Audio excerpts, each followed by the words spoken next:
Hi everyone, a very good evening to all of you present here. I am your biology educator Apeksha Singh and I welcome everyone in this wonderful session. So आज के session में हम लोग कौन सा chapter खत्म करने वाले हैं? आज के सेशन में हम लोग खत्म करेंगे excretory products and there elimination. बहुत ज्यादा इंपॉर्टेंट चैप्टर है, चाहे आप मार्क्स के हिसाब से ले लो और ह्यूमन फिजियोलॉजी के हिसाब से, तो आज आपके लिए बहुत ज्यादा इंपॉर्टेंट चैप्टर है ही। तो चलो शुरू करते हैं आज का चैप्टर। बट उससे पहले अगर आपने इस चैनल को सब्सक्राइब नहीं किया और इस वीडियो को लाइक नहीं किया तो प्लीज वीडियो को लाइक करो, शेयर करो and subscribe this channel. Okay, तो चलिए, जैसे कि आपको पता है हमारी एनसीईआरटी अनलॉक सीरीज चल रही है जिसमें हम एनसीईआरटी लाइन बाय लाइन पढ़ते हैं, सारे इंपॉर्टेंट वर्ड्स हैं उसका मतलब समझते हैं, क्योंकि एनसीईआरटी का क्या रोल है आप लोगों को पता ही है नीट के पेपर में। ठीक है, तो चलिए शुरू करते हैं इसी बात पे। बट उससे पहले आपके लिए एक सरप्राइज है। अब वो सरप्राइज क्या है? ये सरप्राइज है, अगर आप नीट 2025 के लिए प्रिपेयर कर रहे हो तो डेफिनेटली आपके लिए बहुत बड़ा सरप्राइज हो सकता है। आपको 50% का डिस्काउंट मिल रहा है। आपको 50% का डिस्काउंट मिल रहा है अनअकैडमी सब्सक्रिप्शन पे। फेस्टिव ऑफर है, लिमिटेड ऑफर है, अगर अभी लेना है तो ले सकते हो। आपको कोड क्या यूज करना है? आपको कोड यूज करना है AS08। क्या कोड यूज करना है? AS08 और आपको डिस्काउंट मिल जाएगा। अब इसमें आपको मिलेगा क्या? अभी पूछोगे मैम हमें सब्सक्रिप्शन में क्या मिलेगा? तो जैसे कि आप देख सकते हो, अगर आप इन एजुकेटर्स को देखोगे तो सबको पता है सीप मैम आपको बायोलॉजी पढ़ाती है, आकांक्षा मैम हो गई, तो आपको तीनों सब्जेक्ट्स मिलेंगे। कौन कौन से? फिजिक्स, केमिस्ट्री एंड बायोलॉजी, और इतने कम प्राइस में 4999 में आपको तीनों सब्जेक्ट्स मिल रहे हैं। तो जल्दी जल्दी से अपना सब्सक्रिप्शन ले लीजिए जिसको लेना है। चलिए हम लोग अपना स्टार्ट करते हैं आज का session.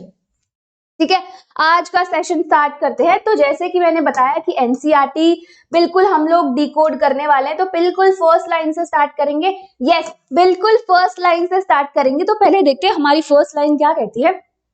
Animals accumulate ammonia, urea, uric acid, carbon dioxide, water, ions like sodium, potassium, chloride, phosphate, sulfate, etc. ठीक है, तो ये जितनी भी चीजें मैंने बताया, क्या क्या? अमोनिया, यूरिया, यूरिक एसिड, है ना, और carbon dioxide, water, ions like sodium, potassium, chloride, ये आपके क्या है? ये आपके नाइट्रोजनस वेस्ट है। तो ये हमारी बॉडी एक्यूमुलेट करती है। जैसे कि अगर मेटाबॉलिज्म हुआ, उसमें आपका क्या निकला? कार्बन डाइऑक्साइड हो गया। तो वो क्या है? ये जितने भी सामान है, ये जितने भी चीजें हैं, जितने भी नाइट्रोजनस वेस्ट है, ये हमारी बॉडी के लिए बहुत ज्यादा टॉक्सिक होते हैं। तो अब इनको हमारी बॉडी से क्या करना है? रिमूव करना है। अब इस प्रोसेस को कैसे आप इस वेस्ट को रिमूव कर सकते हो, नाइट्रोजनस वेस्ट को रिमूव कर सकते हो, इसी प्रोसेस को हम बोलते हैं एक्सक्रीशन। ठीक है, इसी प्रोसेस को हम क्या बोलते हैं? एक्सक्रीशन। और इसमें जो हेल्प करता है आपका, वो करता है आपका एक्सक्रीटरी सिस्टम। क्या है? एक्सक्रीटरी सिस्टम जो है आपको ये रिमूव करने में, क्या आपके नाइट्रोजनस वेस्ट को रिमूव करने में हेल्प करता है। तो चलिए आज के सेशन में हम लोग यही पढ़ने वाले हैं कि हमारा एक्सक्रीटरी सिस्टम क्या है, human excretory system, and then और अदर ऑर्गेनिजम्स में क्या होता है। ठीक है, तो चलिए देखते हैं। ये फर्स्ट लाइन समझ में आ गई सबको? ये सारे जो है नाइट्रोजनस वेस्ट के बारे में बताया जा रहा है। आगे बढ़ते हैं। आइदर बाय मेटाबॉलिक एक्टिविटीज, जैसे मैंने आपको बताया, आइदर बाय मेटाबॉलिक एक्टिविटीज और by other means like excess ingestion. ठीक है, these substances have to be removed totally और partially। यहाँ पे क्या लिखा है?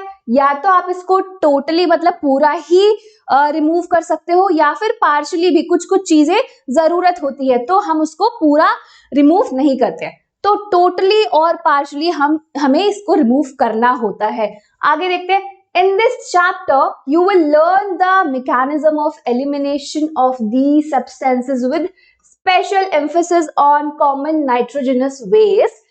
अब यहाँ पे बोला जा रहा है कि इस चैप्टर में आप क्या पढ़ने वाले हो? इस चैप्टर में आप इसी मैकेनिज्म के बारे में पढ़ने वाले हो कि कैसे आप इस जितने भी आपके नाइट्रोजनस वेस्ट है उसको कैसे रिमूव कर सकते हो। ऑलराइट, तो यहाँ पे तीन चीजों की बात करी, तीन नाइट्रोजनस वेस्ट की बात करी है जो बहुत कॉमन है। पहला तो हो गया आपका अमोनिया, ठीक है। आपका पहला क्या होगा, अमोनिया, दूसरा होगा urea and third one is uric acid, ठीक है। दीज आर द मेजर, इस वर्ड पे फोकस करना, मेजर, इसका मतलब ये नहीं है कि और नहीं होते, ये तीनों जो है वो मेजर नाइट्रोजनस वेस्ट है, major forms of nitrogenous waste excreted by the animals, ठीक है। ये बहुत ज्यादा, ये क्या है, आपके मेजर नाइट्रोजनस वेस्ट है जो एक्सक्रीटेड बाय एनिमल्स। चलिए अब हम देखते हैं अमोनिया के बारे में। Ammonia is the most toxic form, ठीक है। यहाँ पे बताया जा रहा है कि जो आपका अमोनिया है वो सबसे ज्यादा टॉक्सिक है, मतलब टॉक्सिक है, एंड उसको रिमूव करने के लिए आपको बहुत ज्यादा वाटर भी चाहिए, ठीक है। यहाँ पे एक नेक्स्ट लाइन में क्या लिखा हुआ है, and requires large amount of water for its elimination. तो सबसे पहले अगर आपसे क्वेश्चन पूछा जाए कि कौन सा सबसे टॉक्सिक नाइट्रोजनस वेस्ट है, तो आपका आंसर क्या होगा, अमोनिया, है ना, yes ammonia. Where is uric acid being the least toxic. तो यहाँ से ना दो क्वेश्चन बन सकते हैं, यहाँ से क्वेश्चन दो टाइप के बन सकते हैं। पहला तो हो गया कि कौन सा सबसे ज्यादा most toxic form of nitrogenous waste कौन सा है, एंड उसका आंसर होगा आपका अमोनिया। एंड दूसरा क्वेश्चन क्या बन सकता है, दूसरा क्वेश्चन बन सकता है कि कौन सा लीस्ट टॉक्सिक है, कौन सा लीस्ट टॉक्सिक नाइट्रोजनस वेस्ट है, उसका आंसर आपका क्या होगा, यूरिक एसिड, ठीक है। तो यहां तक आई थिंक पूरा क्लियर हो गया। और यहाँ पे लास्ट लाइन में क्या लिखा हुआ है कि can be removed with the minimum loss of water. इतनी ज्यादा वाटर की रिक्वायरमेंट नहीं है बट जितना अमोनिया को है, बिकॉज अमोनिया क्या है, सबसे ज्यादा टॉक्सिक नाइट्रोजनस वेस्ट है। तो आई थिंक ये पूरा पैराग्राफ क्लियर हो गया होगा। एक बार मैं फिर से बताती हूँ मैंने क्या बताया इस पैराग्राफ में। इस पैराग्राफ में हम लोगों ने बताया, हम लोगों ने डिस्कस किया कि जो इतने सारे नाइट्रोजनस वेस्ट है चाहे हमारी बॉडी में एक्यूमुलेट होते हैं, क्या क्या, ammonia, urea, uric acid and carbon dioxide हो गया, वाटर हो गया, आयंस हो गए, फॉस्फेट हो गए, सल्फेट हो गया, ये सारी चीजें हमारी बॉडी में एक्यूमुलेट होती है। ये अब क्या होता है, अब ये हमारी बॉडी के लिए बहुत ज्यादा टॉक्सिक होता है, तो इसको हमें रिमूव करना पड़ेगा। तो एक मैकेनिज्म है जिससे हम लोग या तो इसको टोटली या पार्शली हमारी बॉडी से रिमूव करते हैं, जिसको बोलते हैं हम एक्सक्रीशन।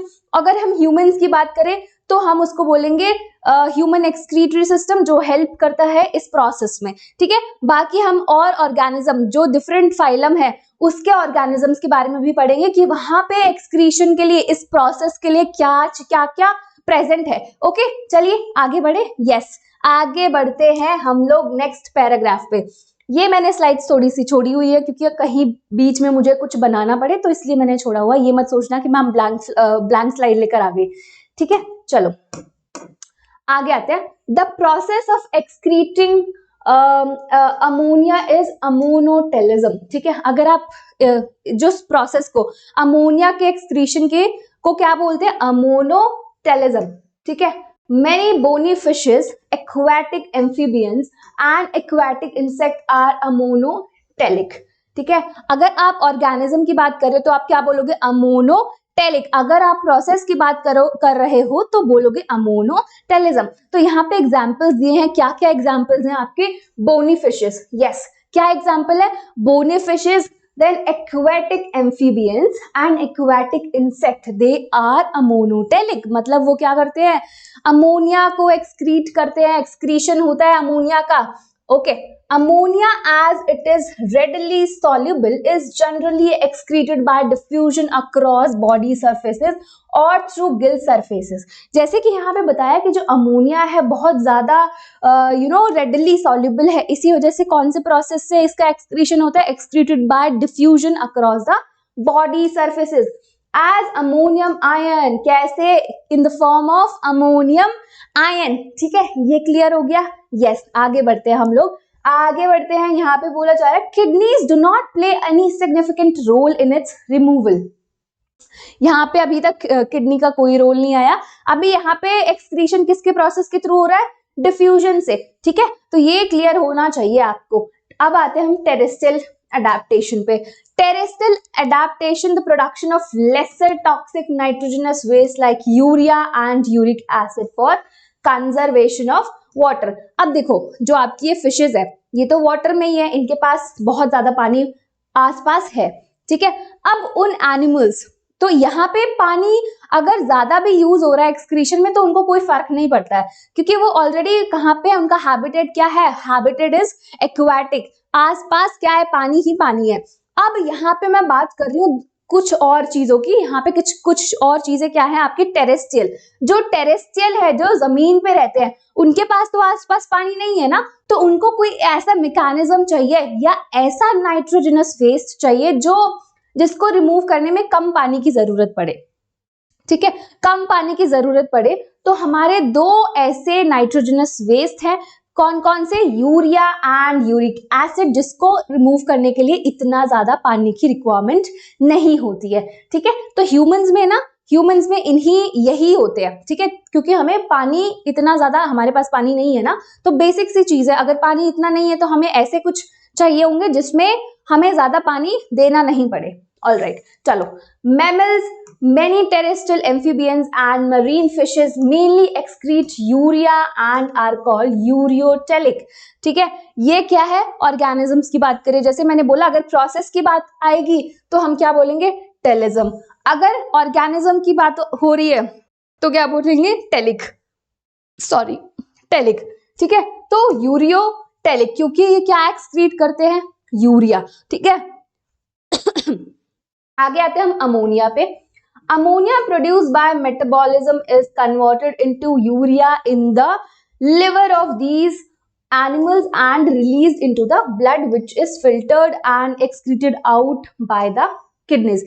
अब देखो, अब यहाँ पे यूरिया तो बन रहा है, तो इसका मतलब ये नहीं है कि अमोनिया नहीं बन रहा, अमोनिया बन रहा है, बट अमोनिया को ही हमने लीस्ट टॉक्सिक वाले नाइट्रोजनस वेस्ट में कन्वर्ट कर दिया है। तो जैसे मेरे पास अमोनिया था, मैंने उसको क्या किया, उसको कन्वर्ट कर दिया into urea. Urea in the कहाँ पे, लिवर में, ये इंपॉर्टेंट है, कहाँ पे इसका चेंज हुआ, कहाँ पे आपने अमोनिया को किस में कन्वर्ट किया, यूरिया में कन्वर्ट किया, तो उसको वो कहाँ, ये क्या है, लिवर। यस, ये याद रहना चाहिए, ये याद होना चाहिए, वेरी इंपॉर्टेंट। एंड फिर इसको कहाँ रिलीज कर दिया जाता है, इसको ब्लड में रिलीज कर दिया जाता है, एंड फिर उसके बाद क्या होता है, इसका फिल्ट्रेशन होता है and it is excreted out by the kidney. ठीक है, excreted out by the kidney. चलो, ये चीज क्लियर है। हाँ, आगे बढ़ते। सम अमाउंट ऑफ यूरिया में B retained in the kidney matrix of some of these animals to maintain a desired osmolarity. Reptile, birds, land snails and insect excrete nitrogenous waste as uric acid। यहाँ पे अब आता है तीसरा, जो हमारा least toxic है, जो लीस्ट टॉक्सिक नाइट्रोजनस वेस्ट है, वहां पे यहाँ पे इसकी बात कर रहे हैं। कहाँ, किस किस का एग्जाम्पल्स क्या है, इसका एग्जाम्पल है आपका रेप्टाइल्स, जितने भी रेप्टाइल्स होते हैं, then birds, land snails and आपके इंसेक्ट क्या एक्सक्रीट करते हैं, आपके यूरिक एसिड, जो बहुत ज्यादा ही लीस्ट टॉक्सिक है। Yes, acid in the form of pellet और paste with a minimum loss of water and are called uricotelic animals. ठीक है, इनको क्या बोला जाता है, यूरिकोटेलिक एनिमल्स। यस, क्या बोला जाता है, यूरिकोटेलिक एनिमल्स। तो अगर मैं यहाँ पे लिखूंगी, सबसे पहले मैं लिखूंगी एग्जाम्पल्स में। ठीक है, यहाँ पे एग्जाम्पल्स दिया जा रहा है, तो सबसे पहले यहाँ पे लिखूंगी अमोनोटेलिक। यस, क्या लिखूंगी, अमोनोटेलिक।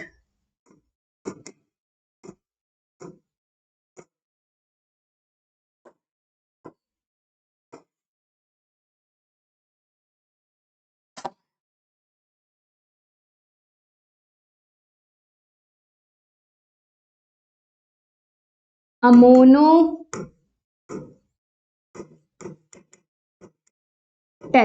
ठीक है, अब यहाँ पे क्या आएंगे, यहाँ पे आपकी आ गई bony fishes.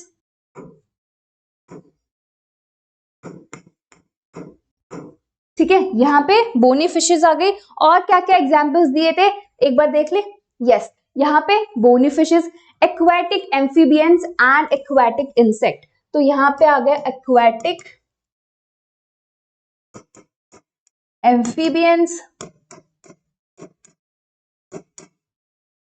And aquatic insects.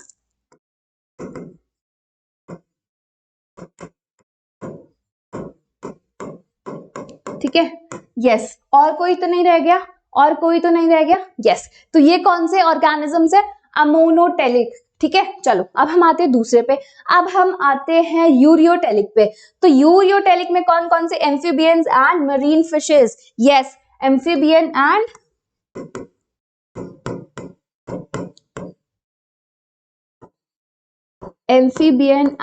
Marine fishes.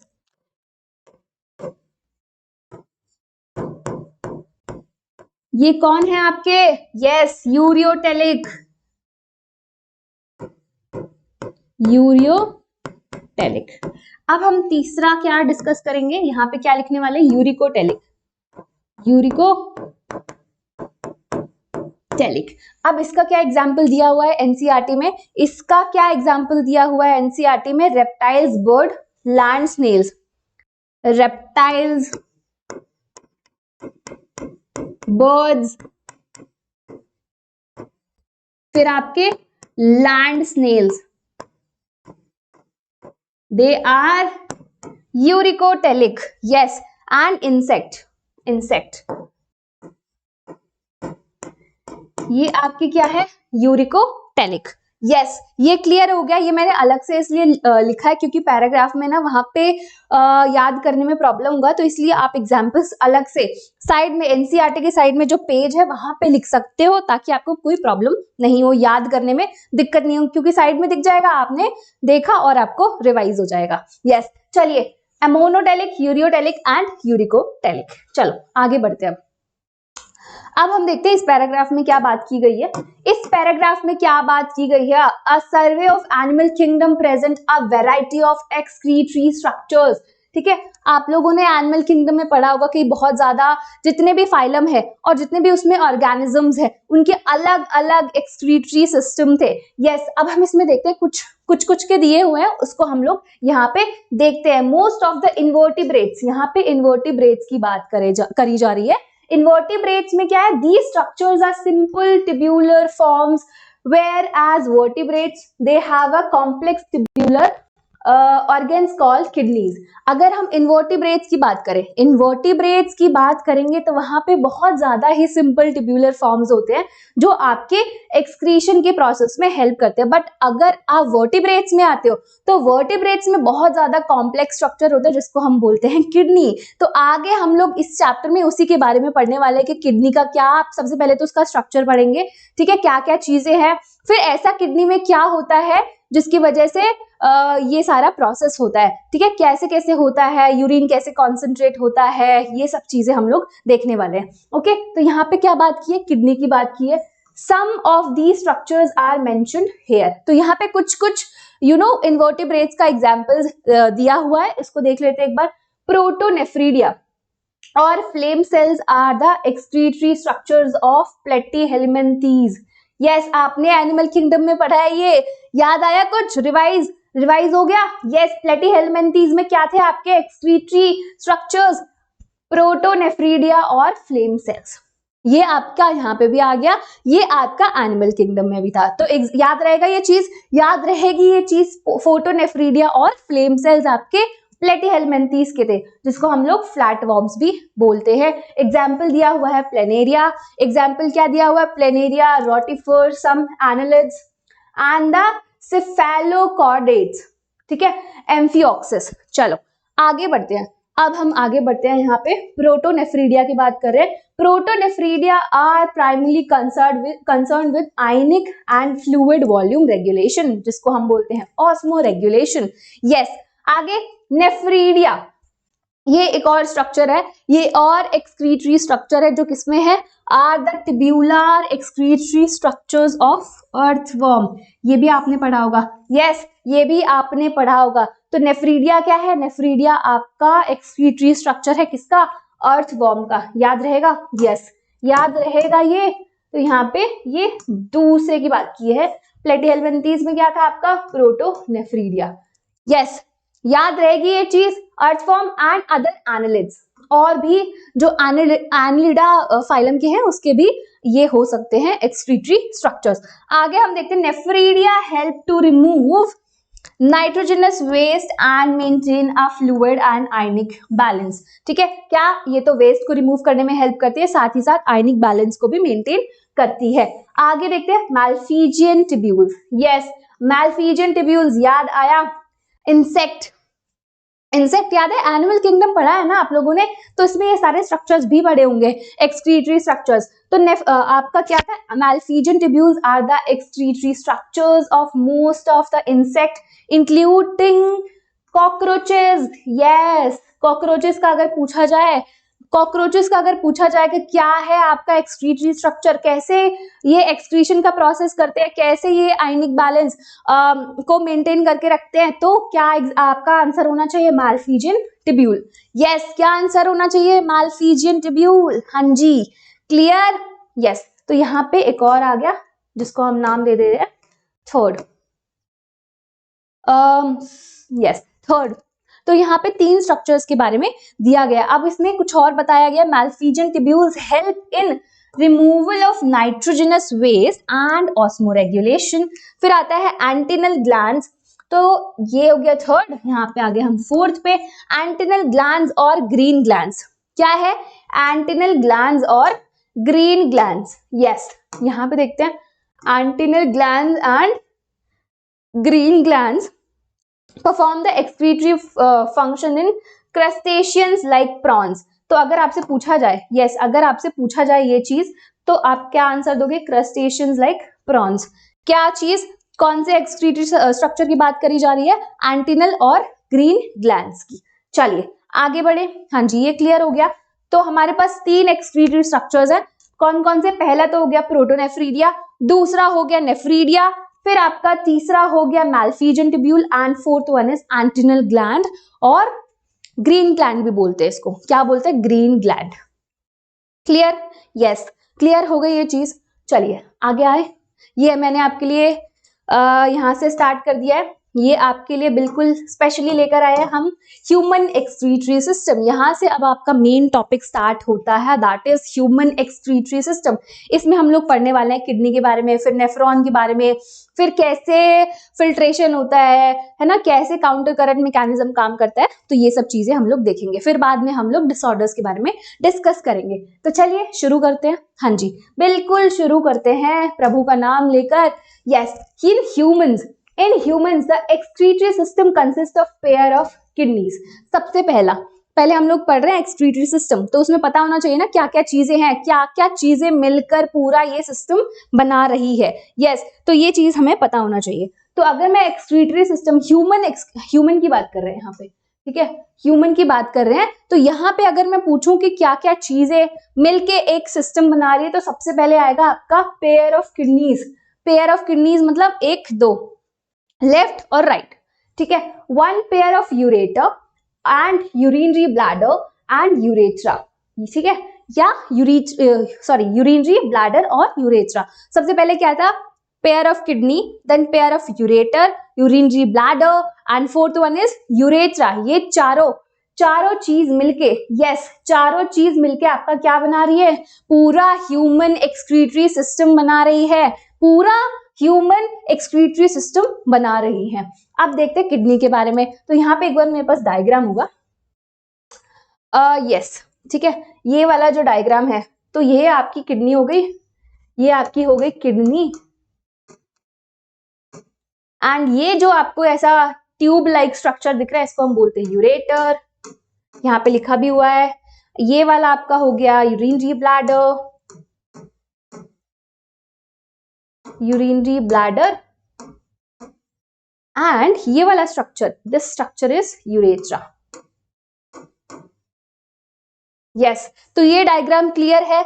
ये पूरे डायग्राम से आप देख सकते हो ह्यूमन एक्सक्रीटरी सिस्टम। बाकी इस पे हम लोग बाद में आएंगे और इसका बाद में डिस्कशन करेंगे, क्योंकि बहुत सारी चीजें इसमें दी गई है। चलिए आगे बढ़ते हैं। अब यहाँ पे किडनी के बारे में बताया गया। Kidneys are reddish brown colour बताया, सबसे पहले रेडिश ब्राउन कलर की होती है हमारी kidney, and bean shape structure, bean shape की होती है, ऐसे स्ट्रक्चर की होती है, ठीक है, इस टाइप का स्ट्रक्चर होता है। यस, ऐसे ही होता है। यस, बीन शेप, बीन हमारा ऐसे ही होता है। राजमा कैसा होता है, ऐसे ही होता है। हाँ जी, तो situated between the levels of last thoracic and third lumbar vertebra, close to dorsal inner wall of abdominal cavity. अब ये जो चीज है इसने लोकेशन बता दी और ये पूछा भी जा सकता है किडनी का लोकेशन। तो ये एक बार आप अच्छे से याद कर लेना कि इसका लोकेशन क्या है, ठीक है।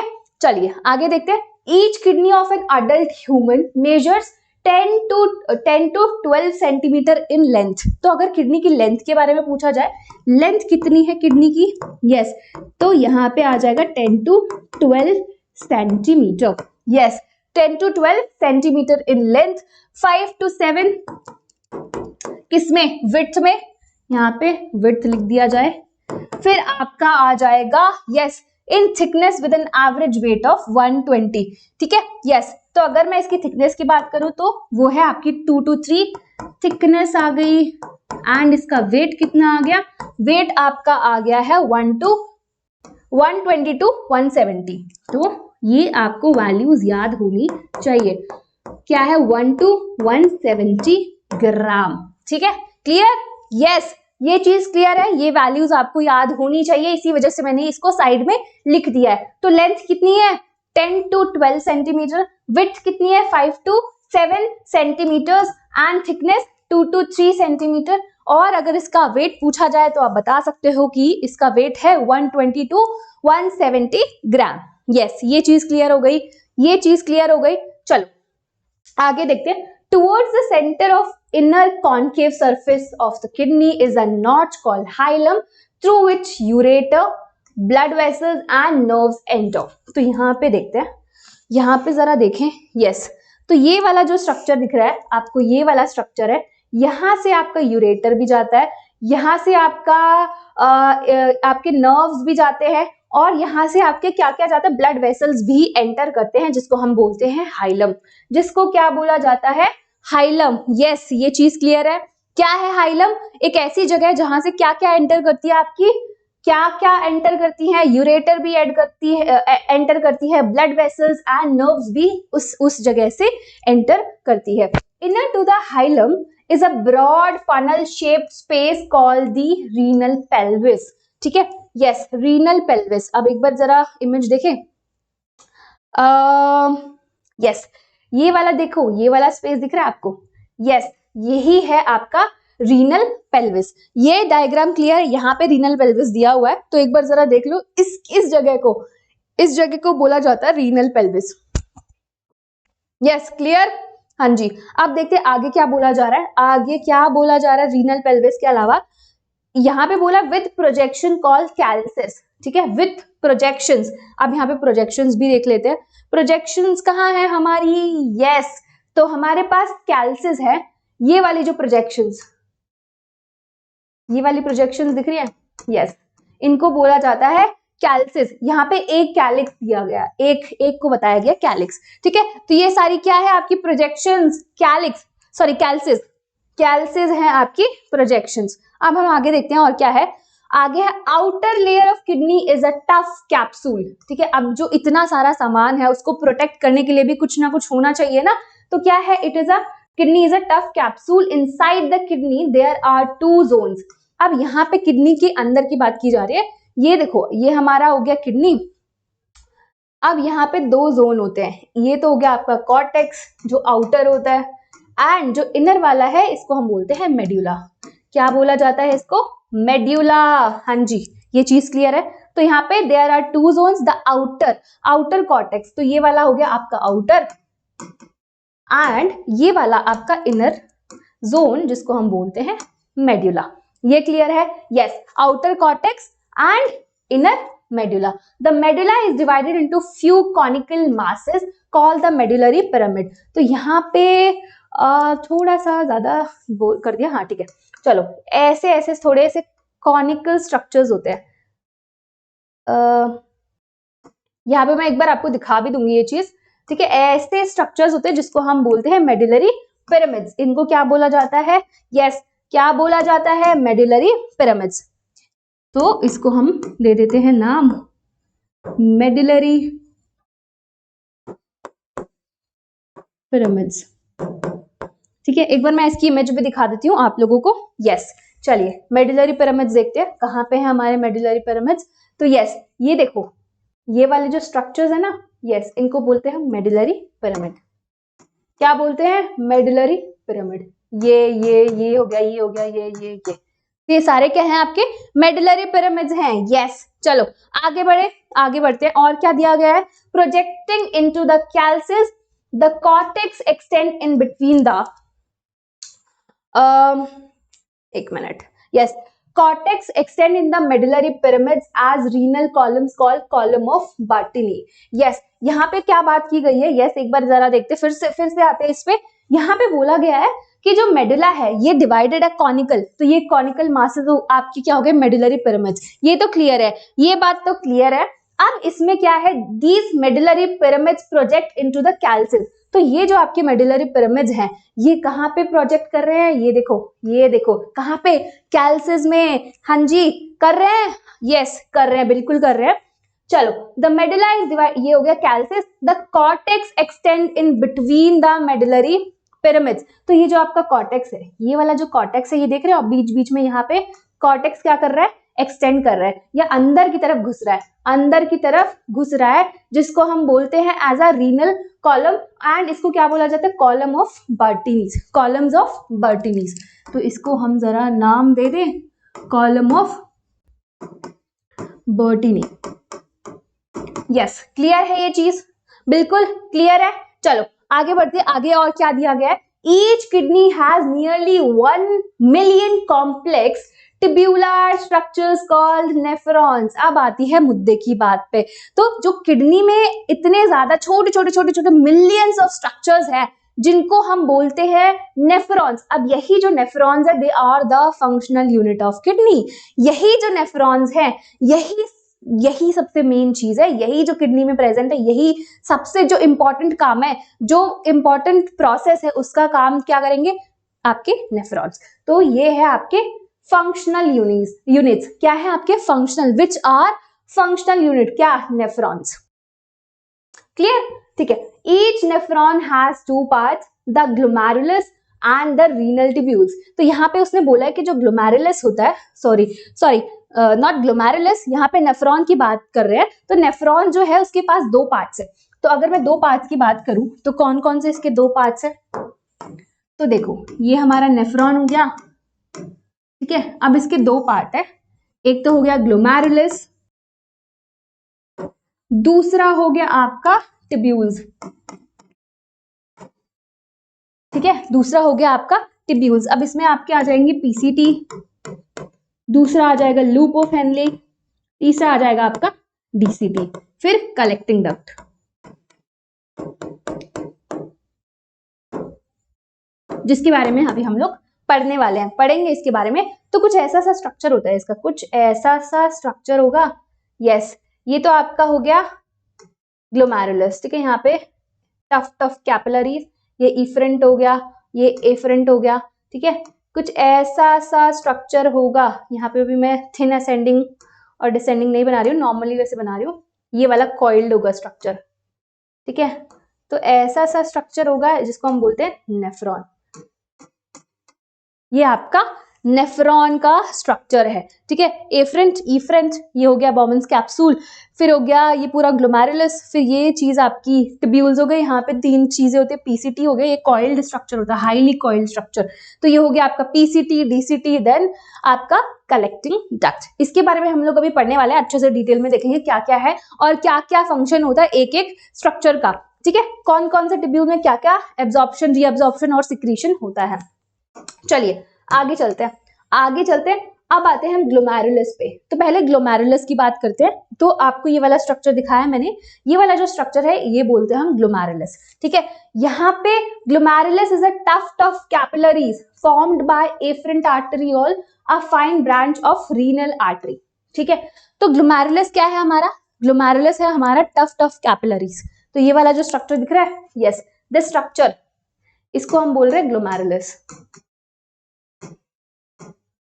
ये यहाँ पे क्या है? ये आपका एफरेंट आर्टेरियोल है, ठीक है, जो किसकी ब्रांच है? आपकी रीनल आर्टरी की। ये आपको बहुत ज्यादा इंपॉर्टेंट याद रखना है, किसका ब्रांच है? ये रीनल आर्टरी की। रीनल आर्टरी, ये इंपॉर्टेंट है, याद रखना, स्टार लगा दिया जाए। हाँ जी, स्टार लगा दिया जाता है इसको, क्योंकि ये बहुत ज्यादा इंपॉर्टेंट है। आपसे एक क्वेश्चन भी पूछ सकते हैं कि किसका ब्रांच है आपका एफरेंट आर्टरियोल, तो आप बताओगे रीनल आर्टरी, तो इंपॉर्टेंट है। चलो अब यहाँ पे हम थे ग्लोमेरुलस की बात कर रहे थे, तो glomerulus is a tuft of capillaries, tuft of capillaries. ये है आपका एफरेंट आर्टरियोल। एक मिनट, ये हो गया आपका एफरेंट आर्टरियोल, ये हो गया आपका इफरेंट आर्टरियोल। यहाँ पे जो बीच में आपको जो गुच्छा जैसा स्ट्रक्चर दिख रहा है इसको हम बोलते हैं कैपिलरीज, ठीक है, इसको क्या बोलते हैं, कैपिलरीज। अब देखते हैं आगे और क्या बोला जा रहा है, आगे और क्या बोला जा रहा है इसमें।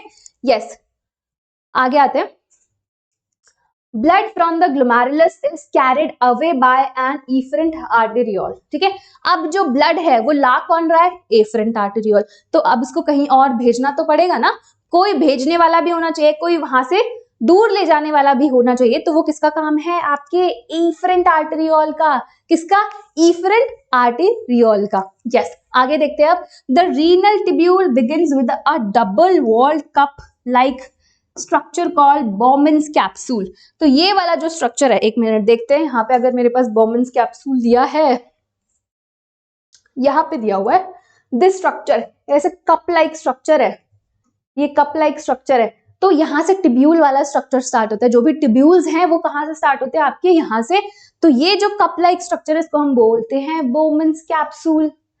क्या बोलते हैं, बॉमन्स कैप्सूल। ये वाला देखो, ये आपका एफरेंट आर्टेरियोल हो गया, ये हो गया आपका इफरेंट आर्टेरियोल, ये हो गया glomerulus. Glomerulus is tuft of capillaries. क्या है, टफ्ट ऑफ कैपिलरीज।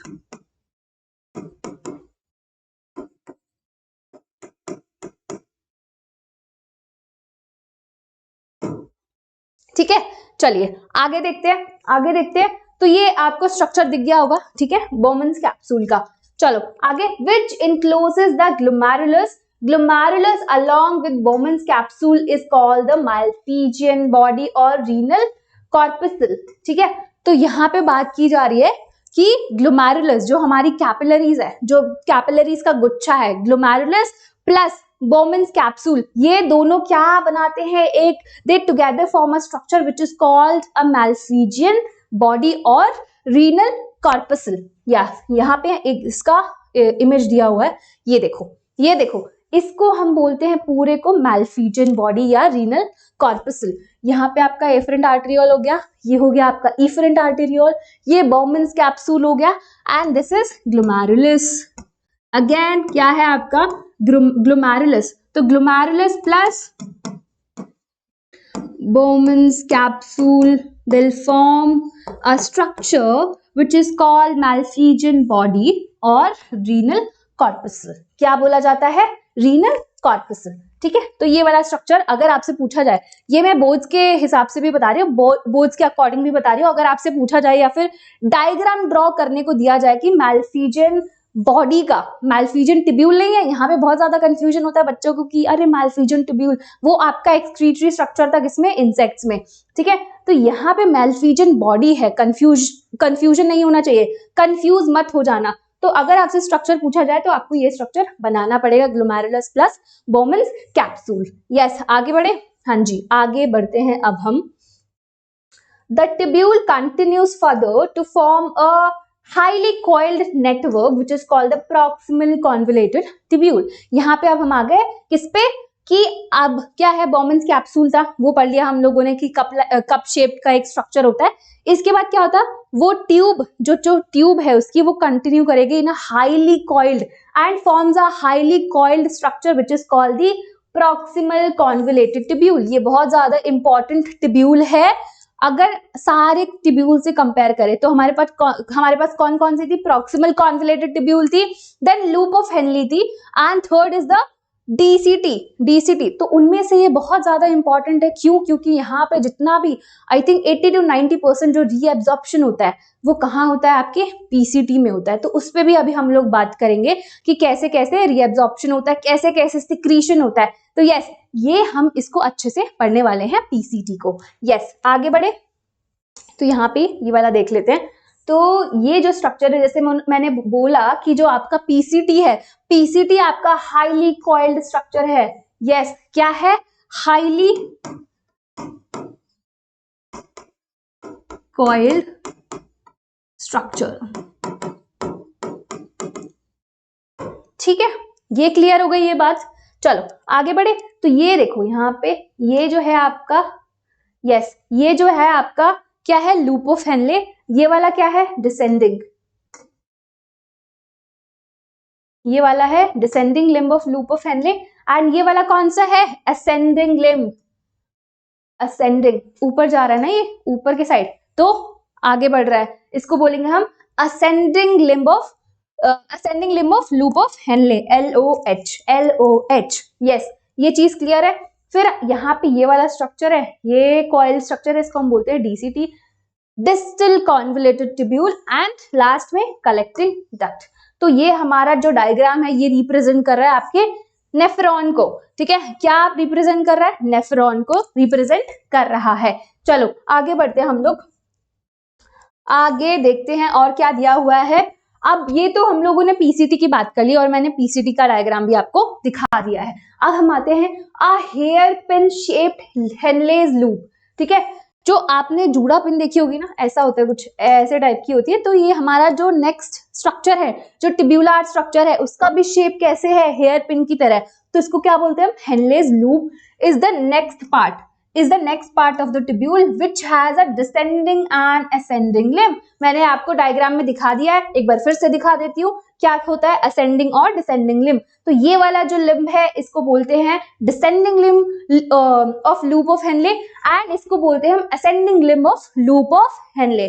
यस, चलो आगे देखें, आगे देखते हैं और किसकी बात की जा रही है। The ascending limb continues as another highly coiled tubular region called the DCT convoluted tubule, DCT distal convoluted tubule। तो यहाँ पे एक बार फिर से देखें, यस ये फिर से आपका coiled structure है, coiled structure है जो आपका है distal convoluted tubule। यस, ये क्लियर है ये चीज, हाँ जी, distal convoluted tubule।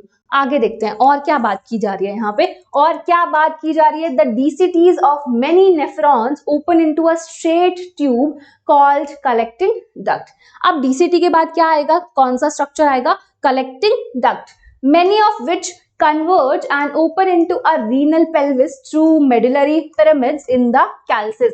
ठीक है, ये कहां से, यस ये यहां से, देखो यहाँ पे इसने ये कहां पे खुला। तो अगर मैं कलेक्टिंग डक्ट की बात करूं, यहाँ पे अगर मैं कलेक्टिंग डक्ट की बात करूं, ठीक है, कलेक्टिंग डक्ट आपका कहाँ खुलेगा, ठीक है, मेनी ऑफ विच कन्वर्ज मतलब कन्वर्ज हो रहे हैं एक साथ, बहुत सारे कलेक्टिंग डक्ट मिलकर एक स्ट्रक्चर बना रहे हैं, एंड दिल open into renal pelvis. Yes, renal pelvis में ओपन होंगे, फिर रीनल पेल्विस से यस कहाँ पे जाएंगे, थ्रू रीनल पेल्विस में कैसे हो रहे हैं, रीनल पेल्विस में थ्रू मेडुलरी पिरामिड, जो हमने स्ट्रक्चर पढ़ा था। तो किसके थ्रू, मेडुलरी पिरामिड के थ्रू। तो यहाँ पे लिख दे मेडुलरी पिरामिड्स, एंड ये किसमें ओपन हो जाएंगे, फिर कैल्सिस में, किसमें ओपन हो जाएंगे, कैल्सिस।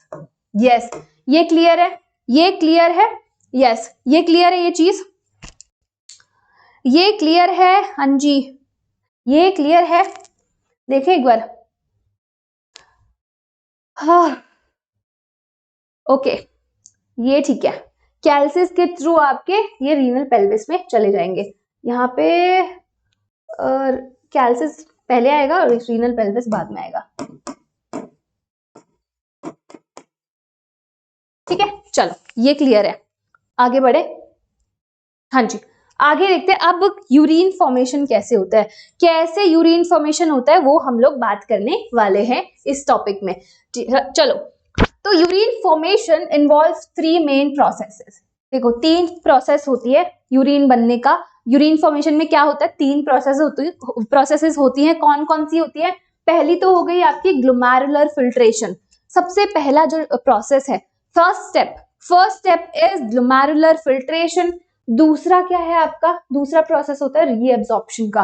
ठीक है, तो जो भी चीजें हैं, जैसे कि आपका क्या हुआ, जो भी ब्लड था वो एंटर किया, अब फिल्ट्रेशन होगा।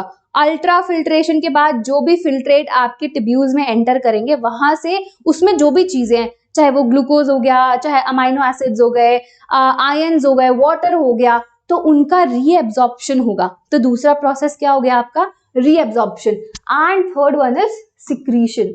अब जो चीजें रीएब्जॉर्ब हो गई वो तो अलग बात है, बट कुछ चीजें उसमें सिक्रीट भी की जाती हैं जिसको हम बोलते हैं सिक्रीशन। तो तीन प्रोसेसेस कौन कौन सी हो गई, पहली आपकी हो गई ग्लोमेरुलर फिल्ट्रेशन, दूसरी हो गई आपकी reabsorption, and third one is secretion. Yes, that takes place in different parts of the nephron. तो अब ये एक ही जगह पे नहीं हो रही कि कहीं पता चले कि पीसीटी में सब कुछ हो रही है, डिफरेंट पार्ट्स हैं, डिफरेंट टिब्यूल्स हैं और डिफरेंट चीजें, हर डिफरेंट टिब्यूल्स में रीएब्जॉर्प्शन होगा और सिक्रीशन होगा।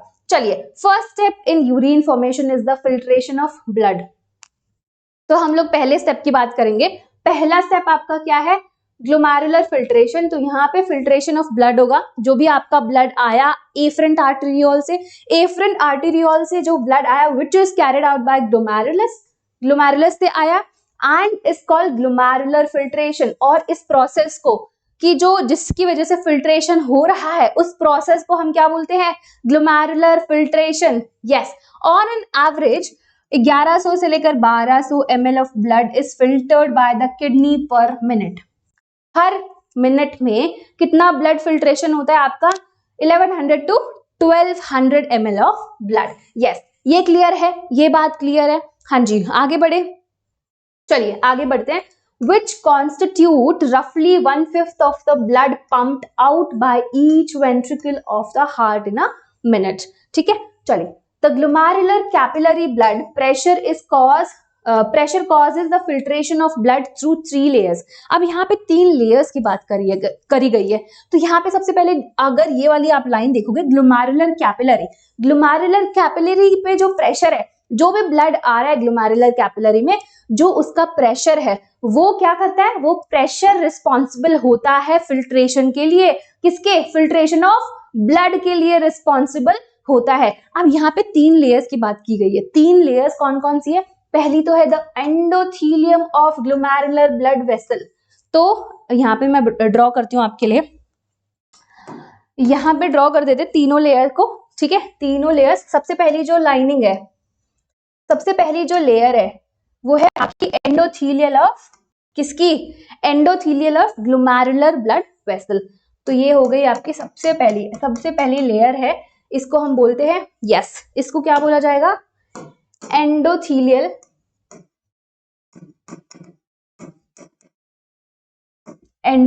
ऑफ, यस, ग्लोमेरुलर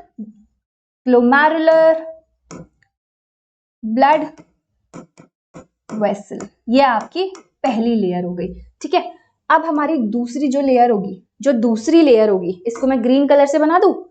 यस, इसको मैं ग्रीन कलर से बनाऊंगी। दूसरी लेयर होगी the epithelium of Bowman's capsule. तो यहाँ पे जो इसका एपिथेलियम होगा, किसका, बोमन्स कैप्सूल का। यस, ये ऐसे यहाँ पे बने होंगे, सॉरी, ऐसे, अरे हाँ,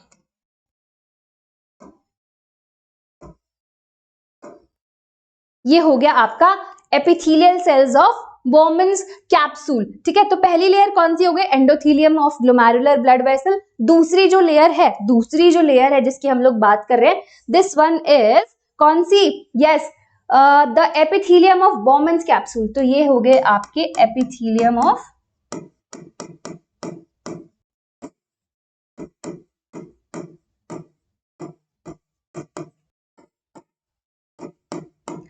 बोमन्स कैप्सूल। अब जो तीसरी लेयर जो हम जिसकी बात करने वाले हैं, वो इन दोनों के बीच का जो लेयर है, ये वाली जो लेयर है, इसको मैं येलो कलर से कर रही हूँ। इस लेयर को हम बोलते हैं बेसमेंट मेम्ब्रेन। ठीक है, इस लेयर को क्या बोला जाता है, बेसमेंट मेम्ब्रेन। तो ऐसा बना देती हूँ। यस, ये हो गया क्लियर। ठीक है, इस लेयर को क्या बोला जाता है, बेसमेंट मेम्ब्रेन। इसको क्या बोला जाएगा, बेसमेंट मेम्ब्रेन। ये क्लियर है ये चीज। तो हम इसको क्या बोल रहे हैं, बेसमेंट मेम्ब्रेन, जो इन दोनों लेयर्स के बीच में है। ठीक है, अब यहाँ पे ये वाले जो सेल्स है, ये वाले जो सेल्स है Bowman's capsule, epithelium of Bowman's capsule, they are called the podocytes, they are called the podocytes. And इनके बीच में कुछ स्पेस है जिसको हम बोलते हैं स्लिट स्पोर्स। क्या बोला जाता है जिसको? स्लिट और स्लिट स्पोर्स। तो ये क्लियर हो गया, हाँ जी ये क्लियर हो गया तीनों लेयर, ये तीनों लेयर क्लियर हो गया। पहला तो हो गया आपका, पहला जो लेयर है that is endothelium of glomerular blood vessel. दूसरा लेयर है that is the epithelium of Bowman's capsule. And इन दोनों के बीच में जो लेयर है आपकी that is the basement membrane. ये वाले जो सेल्स है they are called the podocyte. And इन दोनों सेल के बीच में जो स्पेस होता है इसको हम बोलते हैं स्लिट पोर्स या फिर स्लिट। ये क्लियर हो गई, ये लेयर्स क्लियर हो गई, यही लेयर रिस्पॉन्सिबल होती है फिल्ट्रेशन के लिए। तो एक बार जरा देख लेते हैं एक बार। The epithelium of Bowman's capsule and the basement membrane between these two layers, ठीक है, दोनों के बीच में जो लेयर है that is the basement membrane। चलो, the epithelial cells of Bowman's capsule called the podocytes। जो epithelial cells है आपके Bowman's capsule को, जिनको बोलते हैं podocytes, and are arranged in an intricate manner so as to leave some minute space called filtration slits और slit pores. ठीक है, तो इसको हम क्या बोल रहे हैं? फिल्ट्रेशन स्लिट और स्लिट पोर्स, जो उनके दोनों के बीच में स्पेस है। ओके, चलो, blood is filtered so finally through these membrane that almost all the constituents of the plasma except the protein pass into the lumen of the Bowman's capsule. अब इसमें बताया गया है कि इन तीनों लेयर्स में इतना ज्यादा, मतलब इतनी ज्यादा अच्छे से ब्लड जो है वो फिल्टर होता है कि सारे कॉन्स्टिट्यूएंट, जितने भी चीजें हैं वो सारा फिल्टर हो जाता है, बट एक्सेप्ट किसके? प्रोटीन्स के। यस, यहाँ पे बोला गया एक्सेप्ट प्रोटीन। तो ये बहुत इंपॉर्टेंट है, ये चीज बहुत ज्यादा इंपॉर्टेंट है। आपसे पूछा जाएगा कि ऐसी कौन सी चीज है जो फिल्टर नहीं होती है, किसके? इन तीनों लेयर्स से जो फिल्टर नहीं होती है उसको क्या है? वो कौन सा कॉन्स्टिट्यूएंट है? आपका प्रोटीन। तो ये आपको पता होना चाहिए कि सारी चीजें फिल्टर हो जाती है, बट एक प्रोटीन ही ऐसा है जो फिल्टर नहीं हो पाता है। और फिर क्या होता है? ये फिल्ट्रेट कहाँ पे एंटर कर जाता है? बोमन्स कैप्सूल में। Therefore it is considered as a process of ultra filtration. And इस प्रोसेस को क्या बोलते हैं हम? इस प्रोसेस को क्या बोला जाता है? Ultra filtration. ये चीज क्लियर है, ये चीज क्लियर है, ठीक है, पहला स्टेप क्लियर है। चलिए अब हम आते हैं द अमाउंट ऑफ फिल्ट्रेट। देखो, अब जो हमारी ब्लड आया था कहां से? एफरेंट आर्टेरियोल से। एफरेंट आर्टेरियोल से ब्लड आया। अब जो फिल्टर हुआ ब्लड, ठीक है, अब वो किस में एंटर हुआ? टिब्यूल्स में। तो टिब्यूल्स में उसको हम ब्लड नहीं बोलेंगे, टिब्यूल में हम उसको बोलेंगे फिल्ट्रेट। क्या बोलेंगे? ये बहुत ज्यादा इंपॉर्टेंट है, बहुत ही ज्यादा इंपॉर्टेंट है, क्योंकि आपसे अगर क्वेश्चन पूछेगा कि रीअब्जॉर्प्शन किसका हो रहा है पीसीटी में, तो आप ये नहीं बोल सकते कि ब्लड का हो रहा है, आप बोलोगे फिल्ट्रेट का हो रहा है। ठीक है, आपको क्या बोलना है? फिल्ट्रेट, ब्लड नहीं बोलोगे। हाँ जी, ये बहुत ज्यादा इंपॉर्टेंट है।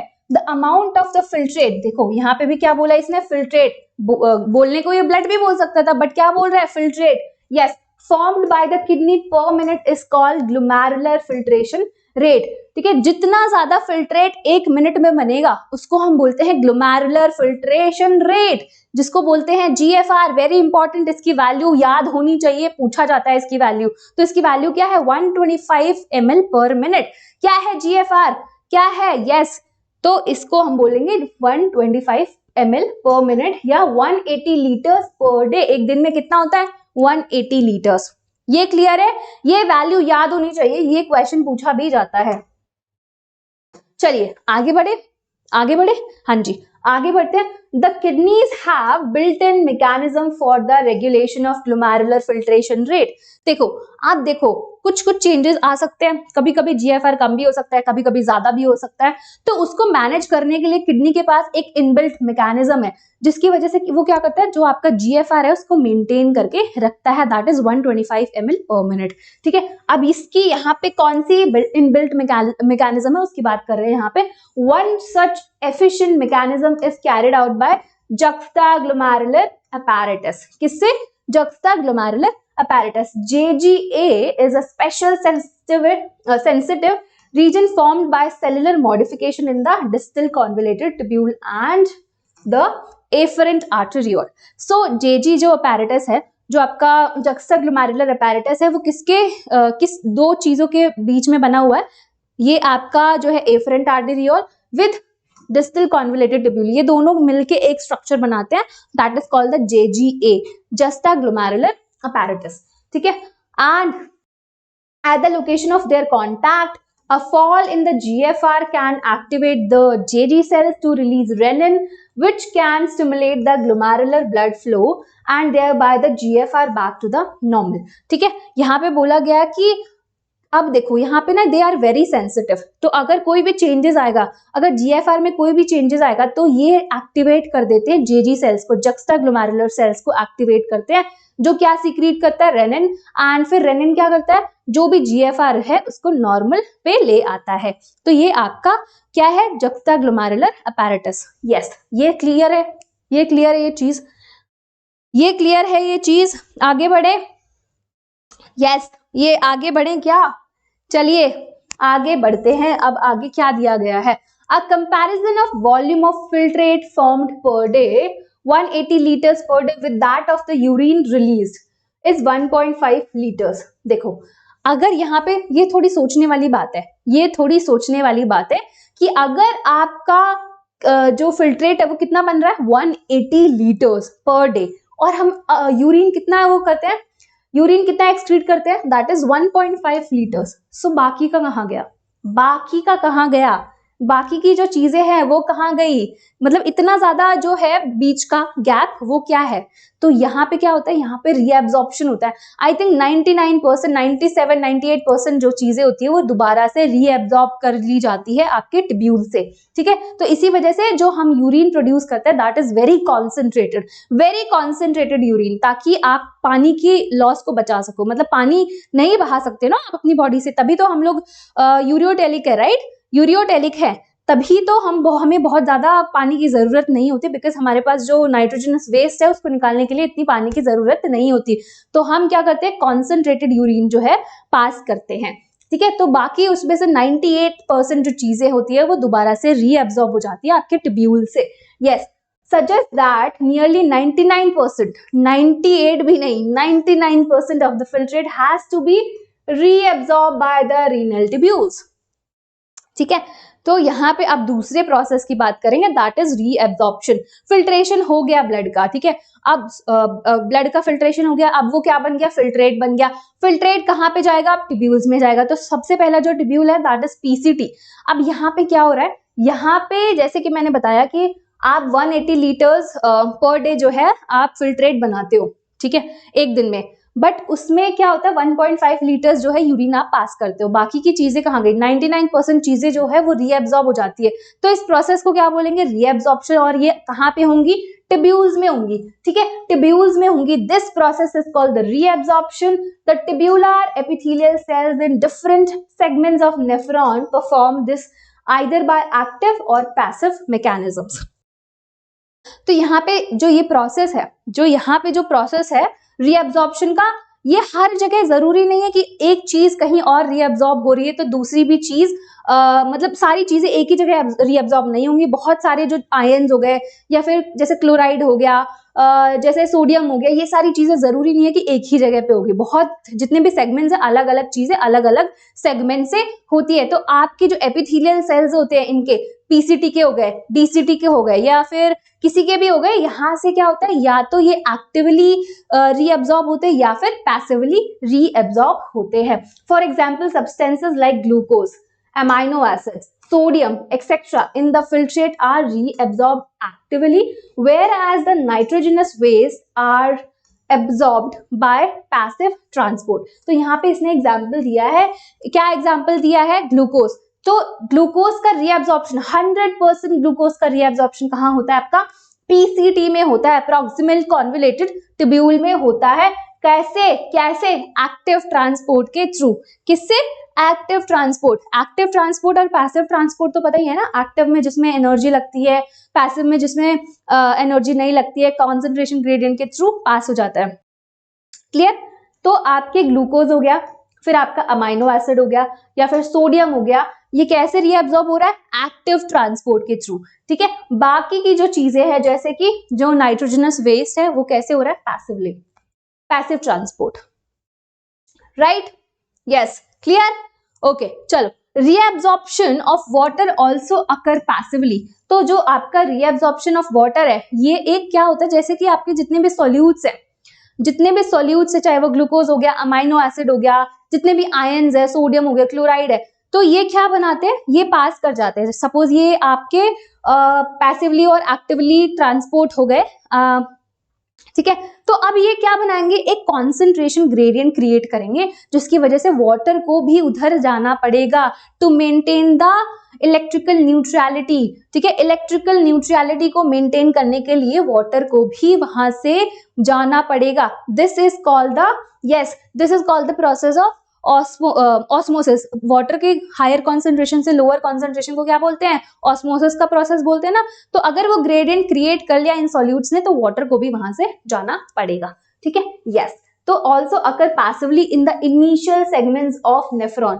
इनिशियल सेगमेंट्स मतलब आपके पीसीटी में, ओके, यस, पीसीटी में। During the urine formation the tubular cell secrete substances like H+, potassium and ammonia into the filtrate. अब देखो यहाँ पे पहले हम लोगों ने रीअब्जॉर्प्शन की बात करी, यहाँ पे हम लोग बात कर रहे हैं सिक्रीशन की, थर्ड प्रोसेस की। सिक्रीशन की बात की जा रही है कि बहुत सारी चीजें जो है वो सिक्रीट भी होती हैं। कहाँ से? आपके ब्लड से। तो बहुत सारी चीजें जो है आपकी सिक्रीट होती है। कौन कौन सी वो चीजें हैं? आपके H+ आयंस हो गए, पोटेशियम हो गया एंड अमोनिया हो गया, आपके फिल्ट्रेट में सिक्रीट किया जाता है। Tubular secretion is also an important step in urine formation as it helps in the maintenance of ionic and acid balance of body fluids, ठीक है। अब secretion भी important है क्योंकि वो क्या करता है? आयनिक एसिड बेस बैलेंस को मेंटेन करके रखता है, आयनिक बैलेंस को मेंटेन करके रखता है, ठीक है। तो चलिए यहाँ पे एक बार हम लोग देखते हैं। यहाँ पे yes, this is the diagram. यहाँ पे देखते हैं कौन कौन सी चीजें जो है वो रीअब्सॉर्ब हो रही है, कौन कौन सी चीजें जो है वो सिक्रीट हो रही हैं। तो यहाँ पे ये तो हमारा पूरा मैल्फिजन बॉडी हो गया, इसको हम अलग बात करते हैं। ये हो गया हमारा मैल्फिजन बॉडी,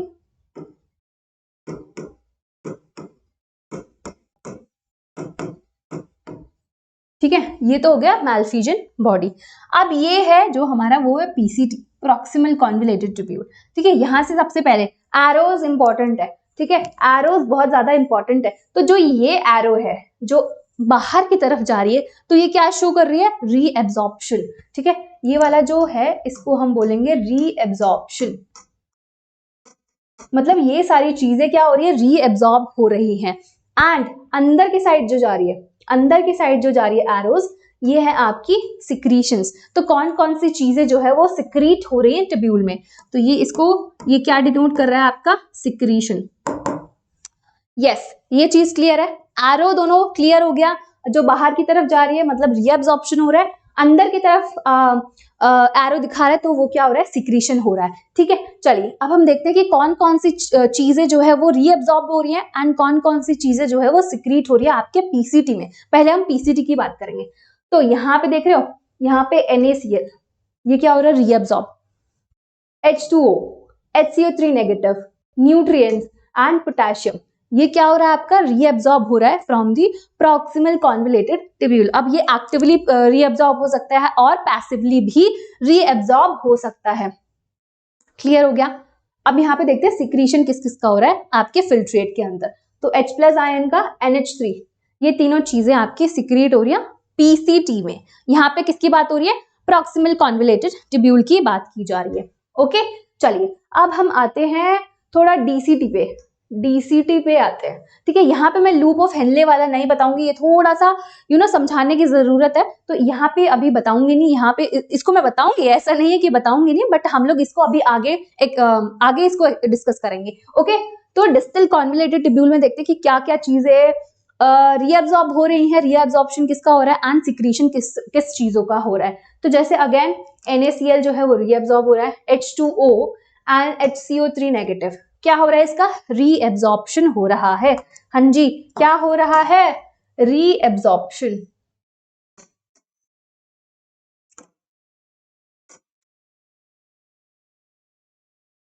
ठीक है, अब सिक्रीशन किसका हो रहा है, सिक्रीशन किस चीज का हो रहा है, आपके K positive and H plus, K plus and H plus, potassium and hydrogen ion का क्या हो रहा है, सिक्रीशन हो रहा है। ठीक है, ये चीज क्लियर हो गई, ये चीज क्लियर हो गई, हाँ जी ये चीज क्लियर हो गई। चलो आगे देखते हैं यहाँ पे क्या बोला जा रहा है। अब हम आते हैं फंक्शंस पे। ठीक है, अब हमने पढ़ लिया कि पीसी मतलब हम लोगों ने प्रोसेस के बारे में जान लिया कि पहले फिल्ट्रेशन हो रहा है, फिर दूसरा आपका रीएब्जॉर्प्शन हो रहा है, तीसरा हो रहा है सिक्रीशन। अब हम देखते हैं कि फंक्शन क्या क्या है इन ट्यूब्यूल्स के। तो पहले किसकी बात करेंगे, अगेन पहले पीसीटी की बात करेंगे। पहले फर्स्ट ट्यूब्यूल कौन सा आपका, पीसीटी ही है ना, तो पीसीटी की ही बात करेंगे कि क्या फंक्शन है आपके पीसीटी का। चलिए, PCT is line by the simple cuboidal brush border epithelium, very important. ठीक है, ये क्वेश्चन आपसे पूछा जाएगा कि जो पीसीटी है वहां पे जो एपिथेलियल सेल्स हैं वो कैसे हैं, ब्रश बॉर्डर है, तो ये कैसे हैं आपके, सिंपल भी हैं, क्यूबॉइडल, क्यूबॉइडल आपने पढ़ा होगा स्ट्रक्चरल ऑर्गेनाइजेशन ऑफ एनिमल्स में, तो वहां पे भी ये एग्जांपल दिया जाता है कि आपके पीसीटी में किस टाइप के सेल्स हैं। तो दे आर सिंपल क्यूबॉइडल मतलब क्यूब लाइक, क्यूब लाइक। ठीक है, ब्रश बॉर्डर, ये ब्रश बॉर्डर क्या करता है, it increases the surface area for reabsorption, brush border epithelium which increase the surface area for reabsorption। ये चीज क्लियर है, हाँ ये चीज क्लियर है। तो अगर आपसे आगे कोई पूछेगा कि पीसीटी में जो एपिथेलियल सेल्स है वो कौन से हैं, तो आप बोलोगे simple cuboidal brush border epithelium. तो वो क्या करते हैं, अगर आपसे पूछा जाए कि वो क्या करते हैं, तो आप बोलोगे it increases the surface area for reabsorption, क्योंकि मैक्सिमम जो रीएब्जॉर्प्शन हो रहा है आपका कहाँ पे हो रहा है, पीसीटी में ही हो रहा है। तो आपके जो सेल्स है वो भी तो ऐसे ही होने चाहिए ना जो सरफेस एरिया को इंक्रीज करे।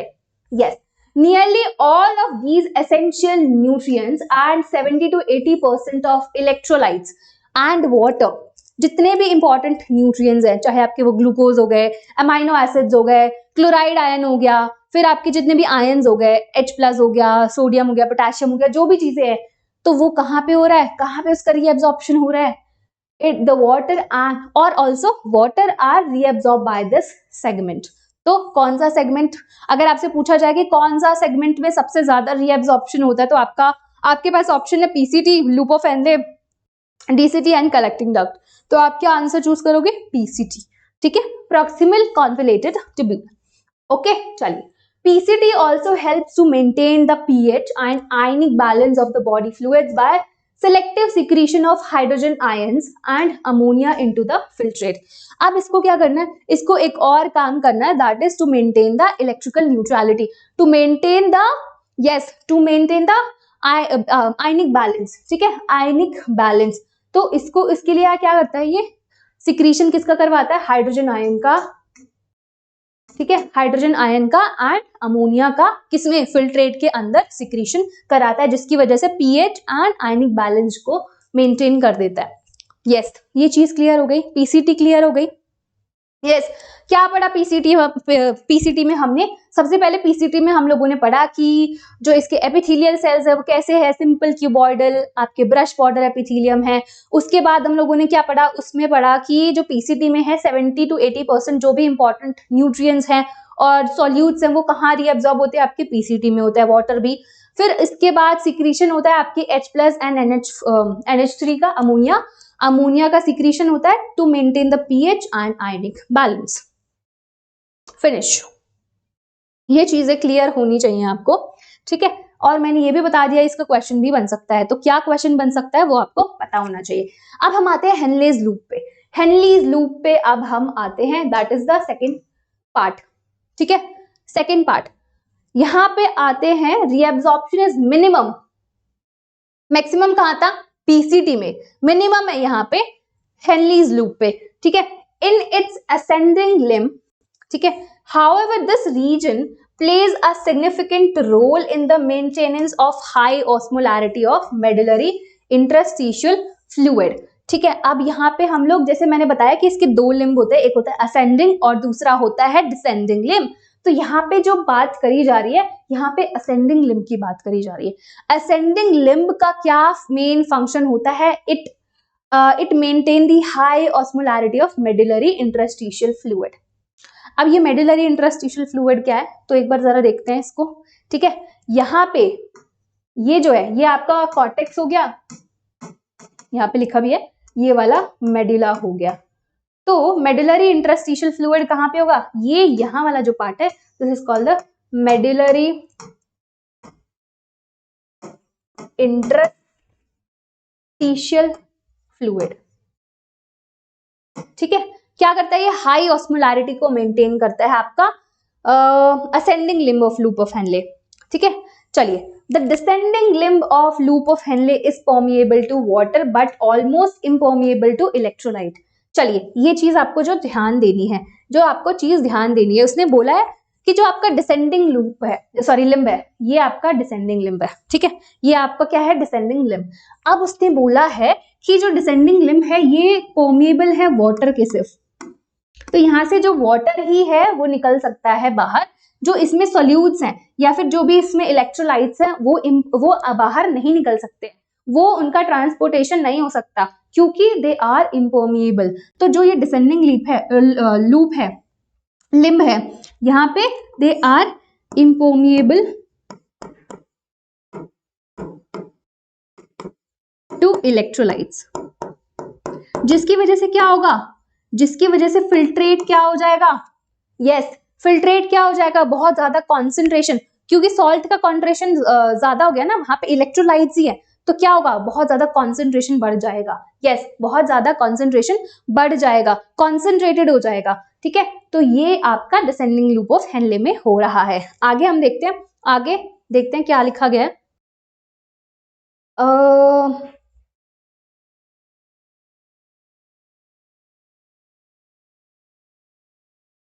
यस,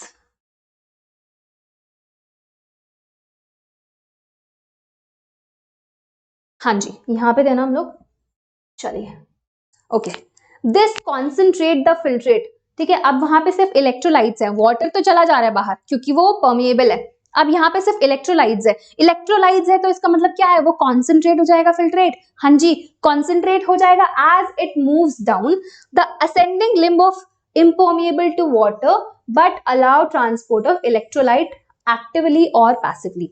अब हम आते हैं ascending limb of loop of Henle पे। यहाँ पे उल्टा हो रहा है, देखो यहाँ पे क्या था, वाटर परमिएबल था, इस जो आपका डिसेंडिंग लिम्ब था वो किसके परमिएबल था, मतलब वो क्या था, वाटर परमिएबल था, वो वाटर जो है वो मूव कर सकता था। बट यहाँ पे उल्टा हो रहा है, यहाँ पे क्या हो रहा है, ये असेंडिंग लिम्ब है, ये जो है ये इम्पर्मिएबल है आपके वाटर के लिए और परमिएबल है आपके सोल्यूट के लिए। ठीक है, तो यहाँ पे मैं लिख दूं, यहाँ पे मैं लिख दूं यस, इम्पर्मिएबल किसके लिए, वाटर के लिए, और परमिएबल फॉर सोल्यूट। तो यहां से सोल्यूट क्या है, बाहर जाएगा, एक्टिव भी जा सकता है, एक्टिवली भी जा सकता है और पैसिवली भी जा सकता है। तो ये आपका किसका आ गया, ठीक सॉरी असेंडिंग लिम्ब, किसका, ascending limb of loop of Henley. चलिए आगे देखते हैं और क्या है आगे, yes therefore as the concentration filtrate pass upward it get diluted due to the passage of electrolyte to the medullary fluid। ठीक है, अब यहाँ पे जो फिल्ट्रेट है वो कैसा हो जाएगा, डाइल्यूट होगा या कॉन्सेंट्रेटेड होगा, ये आप बताओगे मुझे, डाइल्यूट होगा या कॉन्सेंट्रेटेड होगा, क्योंकि वहां से क्या जा रहा है आपका NaCl, मतलब आपका इलेक्ट्रोलाइट जो है वो पास हो जा रहा है, तो अब उसमें क्या बचा, वाटर ज्यादा है, तो वाटर ज्यादा है तो क्या होगा, डाइल्यूट हो जाएगा आपका फिल्ट्रेट, तो यहाँ पे जो फिल्ट्रेट है वो डाइल्यूट हो जाएगा। ठीक है, अब आते हैं हम डिस्टल कॉन्वोल्यूटेड ट्यूब्यूल पे, ये आपका तीसरा पार्ट है ट्यूब्यूल्स का। ठीक है, ये आपका तीसरा पार्ट है ट्यूब्यूल्स का। तो डिस्टल कॉन्वोल्यूटेड ट्यूब्यूल में क्या है, conditional reabsorption of sodium and water takes place, मतलब ऐसा कोई जरूरी नहीं है, बट कंडीशनल मतलब एक कंडीशन होगी, अगर आप वो हार्मोन रिलीज करोगे, अगर आप वो पर्टिकुलर हार्मोन को रिलीज करोगे तभी यहाँ पे रीअब्जॉर्प्शन होगा वाटर एंड सोडियम का, एल्डोस्टेरोन एंड ADH। ठीक है, ये दोनों हार्मोन्स है, अगर ये रिलीज किया जाएगा तो ही यहाँ पे condition reabsorption of water and sodium होगा, वरना नहीं होगा। Takes place in this segment DCT is also capable of reabsorption of HCO3 negative and selective secretion of hydrogen ion and potassium ion। ठीक है, और किस चीज का रीअब्जॉर्प्शन होता है, सोडियम एंड आपके वाटर, सॉरी, हाँ वाटर का तो रीअब्जॉर्प्शन हो रहा है बट वो कंडीशनल है, वो तो रीअब्जॉर्प्शन हो रहा है, साथ ही साथ HCO3 नेगेटिव का भी रीअब्जॉर्प्शन होगा। एंड किस किस चीज का सिक्रीशन होगा, आपके hydrogen and potassium ion H+ and K+ ions का जो है वो सिक्रीशन होगा, ताकि वो क्या करे, पीएच को मेंटेन करे, आयनिक बैलेंस को मेंटेन कर सके। ठीक है, चलिए, एंड NH3 भी सिक्रीट किया जा रहा है to maintain the pH and sodium potassium balance in blood. ठीक है, ये चीज क्लियर है। यहाँ पे तीनों चीजें कवर हो चुकी है, पीसीटी आपका, हेनलेज लूप एंड डीसीटी, ये क्लियर हो गई चीजें। चलिए आगे बढ़ते हैं। ये वाला डायग्राम क्लियर है, अभी ये वाला डायग्राम क्लियर हो गया होगा आपको, है ना, सिक्रीशन, रीअब्जॉर्प्शन, ये वाला भी बता दिया है कि जो आपका डिसेंडिंग लिम्ब होता है वो परमिएबल होता है वाटर के, but it is impermeable to electrolytes. इसी वजह से यहाँ पे जो फिल्ट्रेट है वो कॉन्सेंट्रेटेड हो जाएगा। ठीक है, क्योंकि वहां पे सॉल्ट का कॉन्सेंट्रेशन जो है वो ज्यादा हो रहा है। यहाँ पे अगर हम असेंडिंग लिम्ब की बात करें, असेंडिंग सेगमेंट की बात करें, तो वो क्या है, परमिएबल किसके है, परमिएबल है आपके इलेक्ट्रोलाइट और इम्पर्मिएबल है वाटर के लिए। तो यहाँ पे जो फिल्ट्रेट होगा, वो कैसा हो जाएगा, डाइल्यूट हो जाएगा। यस, ये चीजें क्लियर हो गई। चलिए अब हम आते हैं कलेक्टिंग डक्ट, हमारे लास्ट सेगमेंट पे। तो यहाँ पे कलेक्टिंग डक्ट में क्या हो रहा है, this long duct extend from the cortex of the kidney to the inner parts of the medulla. कहाँ से स्टार्ट होती है, कॉर्टेक्स। कॉर्टेक्स कौन सी थी, आउटर पार्ट, याद है, दो पार्ट्स होते हैं, कॉर्टेक्स, मेडुला। तो कहाँ से एक्सटेंड हो रहा है, cortex of the kidney to the inner part of the medulla. Large amounts of water could be reabsorbed from this segment or from this region to produce a concentrated urine. तो यहाँ पे किसका reabsorption सबसे ज्यादा होता है, water का reabsorption सबसे ज्यादा होता है, to minimise the loss of water. ठीक है, वाटर का इतना ज्यादा जो है यूरिन में पास ना हो पाए, इसी वजह से यहाँ पे मोस्टली किसका रीअब्जॉर्प्शन हो रहा है, वाटर का रीअब्जॉर्प्शन हो रहा है। This segment allow the passage of small amount of urea, ठीक है, क्या करता है, into the medullary interstitium to keep up the osmolarity. ये क्या करता है, स्मॉल अमाउंट ऑफ यूरिया को सिक्रीट करता है। यस, ठीक है, चलिए आगे देखते हैं।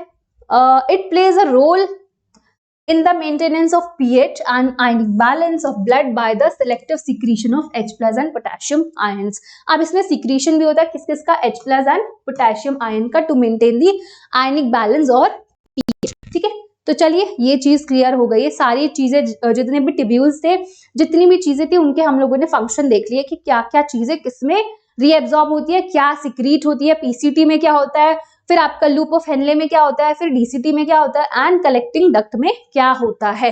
ठीक है, यस, ये चीज क्लियर हो गई। अब जैसे मैंने बताया था, जैसे हम लोगों ने पहले भी डिस्कस किया था कि 180 लीटर जो है वो फिल्ट्रेशन होता है फिल्ट्रेट का। ठीक है, ब्लड जो है वो फिल्टर होता है। अब सिर्फ हम लोग यूरिन कितना पास करते हैं, 1.5 लीटर्स। बाकी का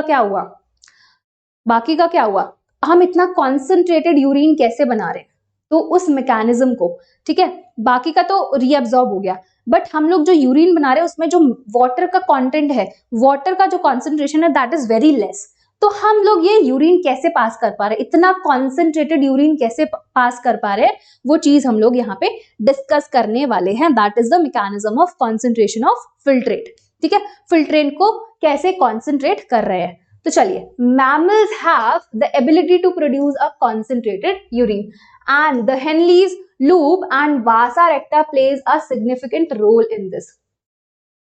तो इस मैकेनिज्म में दो चीजें हैं, एक तो हो गया आपका वासा रेक्टा, दूसरा हो गया आपका लूप ऑफ हेनली। ठीक है, ये दोनों जो ट्यूब्यूल्स हैं, ये बहुत ज्यादा इंपॉर्टेंट रोल प्ले करती हैं आपको किसमें, कॉन्सेंट्रेशन ऑफ यूरिन में। एंड इस मैकेनिज्म को हम क्या बोलते हैं, इस मैकेनिज्म को हम बोलते हैं काउंटर करंट मैकेनिज्म। ठीक है, तो the flow of filtrate in the two limbs of Henle's loop,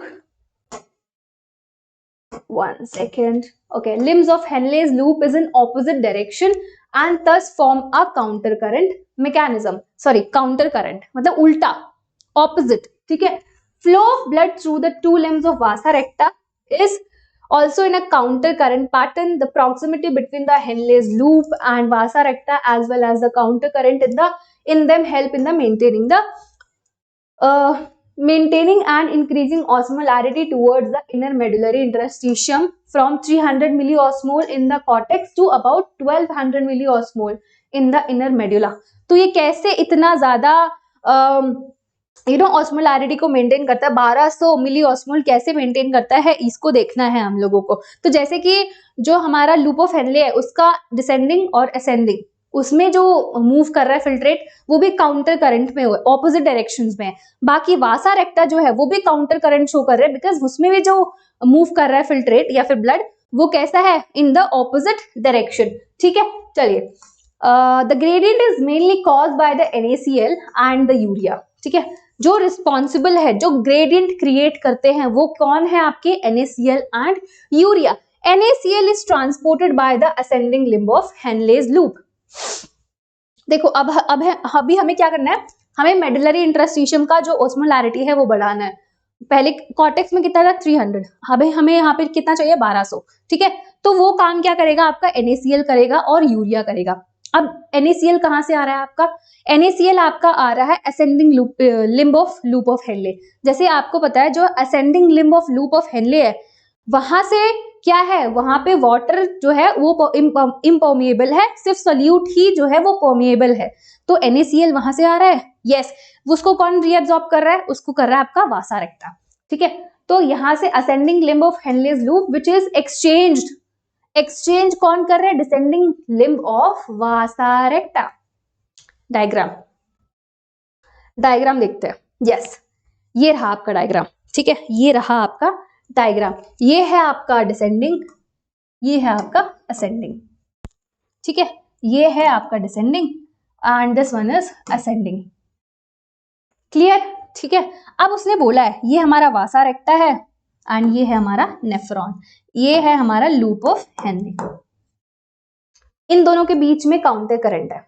अब देखो इसने बोला है कि जो NaCl है, सबसे पहले जो इतनी ज्यादा 1200 मिली ऑस्मोल का जो मेडुलरी इंटरस्टिशियम बनेगा, ऑस्मोलैरिटी बनेगी, वो कैसे बनेगी, दो चीजों से, NaCl एंड यूरिया। ठीक है, NaCl एंड यूरिया। अब NaCl आपको कहां से मिलेगा, NaCl मिलेगा आपको ascending limb of loop of Henle. ठीक है, तो यहां से ये NaCl जा रहा है जो किससे एक्सचेंज हो जाएगा, ये देखो, ये कौन एक्सचेंज करेगा, descending limb of Vasa रेक्टा। Yes, descending limb of वासा रेक्टा। आगे देखते हैं, आगे क्या बोला जा रहा है, NaCl is returned to the interstitium by the ascending portion of the vasa recta। अब NaCl को दोबारा से इंटरस्टिशियम में लाया जाएगा, कहां से, ये दिस वन, ये देखो, ascending limb of vasa recta से। ठीक है, अब यहाँ पे आ गया हमारे पास NaCl, यहाँ पे आ गया हमारे पास NaCl। ठीक है, ये NaCl आ गया यहाँ पे। ओके फाइन, अब एक चीज तो आ गई हमारे पास। चलिए दूसरी देखते हैं, दूसरी क्या बात की जा रही है, 1 second। Yes, similarly small amount of urea enter the thin segment of the ascending limb of Henle's loop, which is transported back to the interstitium by the collecting tubule. Similarly, the above described transport of the substances facilitated by the special arrangement of Henle's loop and vasa recta is called the counter current mechanism. This mechanism helps to maintain a concentration gradient of the medullary interstitium. तो ये क्या करते हैं, आपके concentration gradient को maintain करके रखते हैं मेडुलरी इंटरस्टिशियम के। Presence of such interstitial gradient help in the easy passage of water from the collecting tubule. ठीक है, ये इतना ज्यादा अगर आपका मेडुलरी इंटरस्टिशियम होगा तो जिसकी वजह से क्या होगा, रीअब्सॉर्प्शन ऑफ वाटर ज्यादा अच्छे से होगा एंड वो कॉन्सेंट्रेशन क्या होगा, ज्यादा होगा यूरिन का, और ज्यादा कॉन्सेंट्रेटेड यूरिन बना सकते हैं। तो ये चीज क्लियर हो गई। यस, ये चीज क्लियर हो गई। जैसे यहाँ पे यूरिया की बात करी जा रही है, small amount of urea enter the thin segment of ascending limb. यहाँ पे जो असेंडिंग लिम्ब है उसका भी थिन सेगमेंट है, this is the thin segment, यहाँ से यूरिया जाएगा। ठीक है, यूरिया को भी एक्सचेंज किया जाएगा। यस, एक मिनट, कहाँ पे है, ठीक है, वेयर, हाँ ठीक है, which is transported back to the interstitium. So जो urea thin segment of ascending limb में था उसको दोबारा से इंटरस्टिशियम में ट्रांसपोर्ट कर दिया जाएगा, जिसकी वजह से क्या होगा, वो जो मेंटेन करेंगे, मेंटेनेंस ऑफ कॉन्सेंट्रेशन ग्रेडियंट, इतना ज्यादा हाई कॉन्सेंट्रेशन ग्रेडियंट मेंटेन करेंगे मेडुलरी इंटरस्टिशियम में, जिसकी वजह से क्या होगा, रीअब्जॉर्प्शन ऑफ वाटर ज्यादा होगा कलेक्टिंग डक्ट में, एंड हमारा जो यूरिन होगा वो कॉन्सेंट्रेटेड बनेगा। तो ये वाला डायग्राम बहुत ज्यादा इंपॉर्टेंट है, ये आपको समझ में आना चाहिए, ठीक है, ये वाला आपको समझ में आना चाहिए। चलिए देखो यहाँ पे क्या हो रहा है, वाटर का रीअब्जॉर्प्शन हो रहा है, तो इससे क्या होगा, कॉन्सेंट्रेशन, मतलब जो हमारा यूरिन है वो कॉन्सेंट्रेटेड बनेगा। ऑल राइट, ये क्लियर हो गया। चलिए अब हम आते हैं रेगुलेशन ऑफ किडनी फंक्शन पे। हमारे जो मेन टॉपिक्स थे वो क्लियर हो गए, वो सब कुछ बता दिया मैंने। अब जो किडनी है, किडनी का फंक्शन कैसे रेगुलेट होता है उसके बारे में हम लोग डिस्कशन करने वाले हैं। चलिए, the function of kidneys is efficiently monitored and regulated by hormonal feedback mechanism involving the hypothalamus, JGA and to certain extent the heart. तो यहाँ पे तीन चीजें दी गई है रेगुलेशन के लिए। पहला तो हो गया आपका हार्मोनल फीडबैक मैकेनिज्म, जिसमें हम लोगों ने इन्वॉल्व किया है हाइपोथैलेमस का। तो ये न्यूरल हो सकता है, यस ये न्यूरल हो सकता है, मतलब हाइपोथैलेमस को इन्वॉल्व किया है। वैसे तो हार्मोनल फीडबैक है, हार्मोन जो है वो फीडबैक देता है जिसकी वजह से कुछ और हार्मोन्स रिलीज होते हैं। दूसरा हो गया hypothalamus, no not hypothalamus, JGA, जिसके बारे में हम लोगों ने पहले भी डिस्कस किया था, जक्स्टाग्लोमेरुलर अपैरेटस। एंड तीसरा क्या हो गया आपका, हार्ट। तो पहले हम लोग हार्मोनल फीडबैक मैकेनिज्म देखते हैं, ठीक है। हार्मोनल फीडबैक मैकेनिज्म देखते हैं। पहला, osmoreceptors in the body are activated by changes in blood volume, body fluid volume and ionic concentration।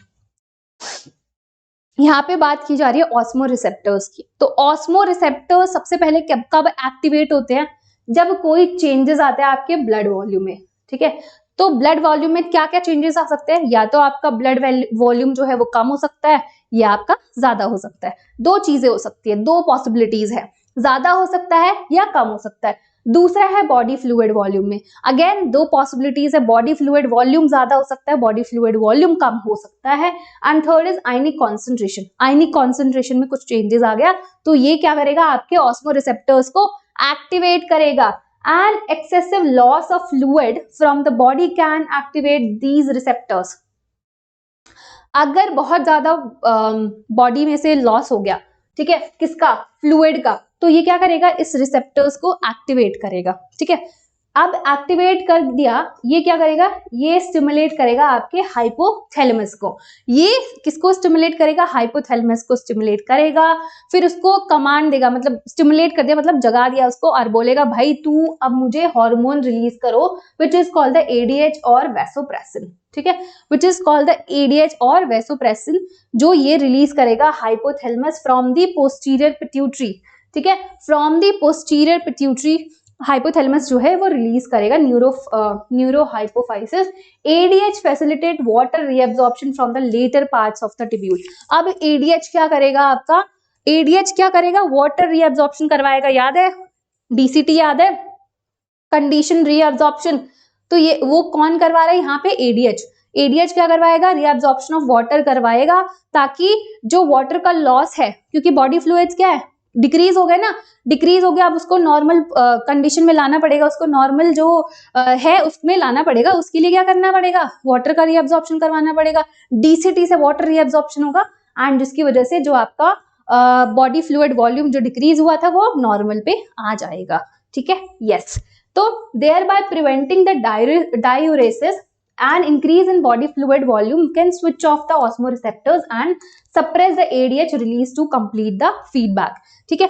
अब यहाँ पे फीडबैक की बात करें तो अगर वो नॉर्मल पे आ गया, ठीक है, अगर कोई चीज नॉर्मल पे आ गया तो अब क्या होगा, ऑस्मोरिसेप्टर्स क्या होंगे, स्विच ऑफ हो जाएंगे, ठीक है। उनका तो काम यही था ना, जैसे ही कुछ भी डिक्रीज हुआ वो एक्टिवेट हो जाएंगे। अब कोई भी चीज नॉर्मल या एक्सेस हो गई तो क्या होगा, वो ऑस्मोरिसेप्टर्स को स्विच ऑफ कर देगी, एंड जिसकी वजह से क्या होगा, ADH रिलीज बंद हो जाएगा। ADH जो रिलीज हो रहा था फ्रॉम दी हाइपोथैलेमस वो क्या होगा, बंद हो जाएगा, एंड ये क्या करेगा, कंप्लीट कर देगा feedback.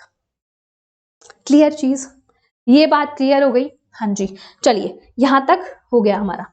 ADH can also affect the kidney function by it's constrictory effect on blood vessels. This cause an increase in the blood pressure and increase in the blood pressure can increase the glomerular blood flow and thereby the GFR. ठीक है, अब उसने बोला कि जो ADH है वो एक और तरीके से काम कर सकता है। अब वो दूसरा तरीका क्या है, वो क्या करवाएगा, vasoconstriction, vasoconstriction of blood vessels. ठीक है, यहाँ पे जैसे दिया हुआ है vasoconstriction of blood vessel, constrict कर जाएंगे ब्लड वेसल्स, मतलब कॉन्स्ट्रिक्ट कर गए, जिसकी वजह से क्या होगा, ब्लड प्रेशर इंक्रीज हो जाएगा।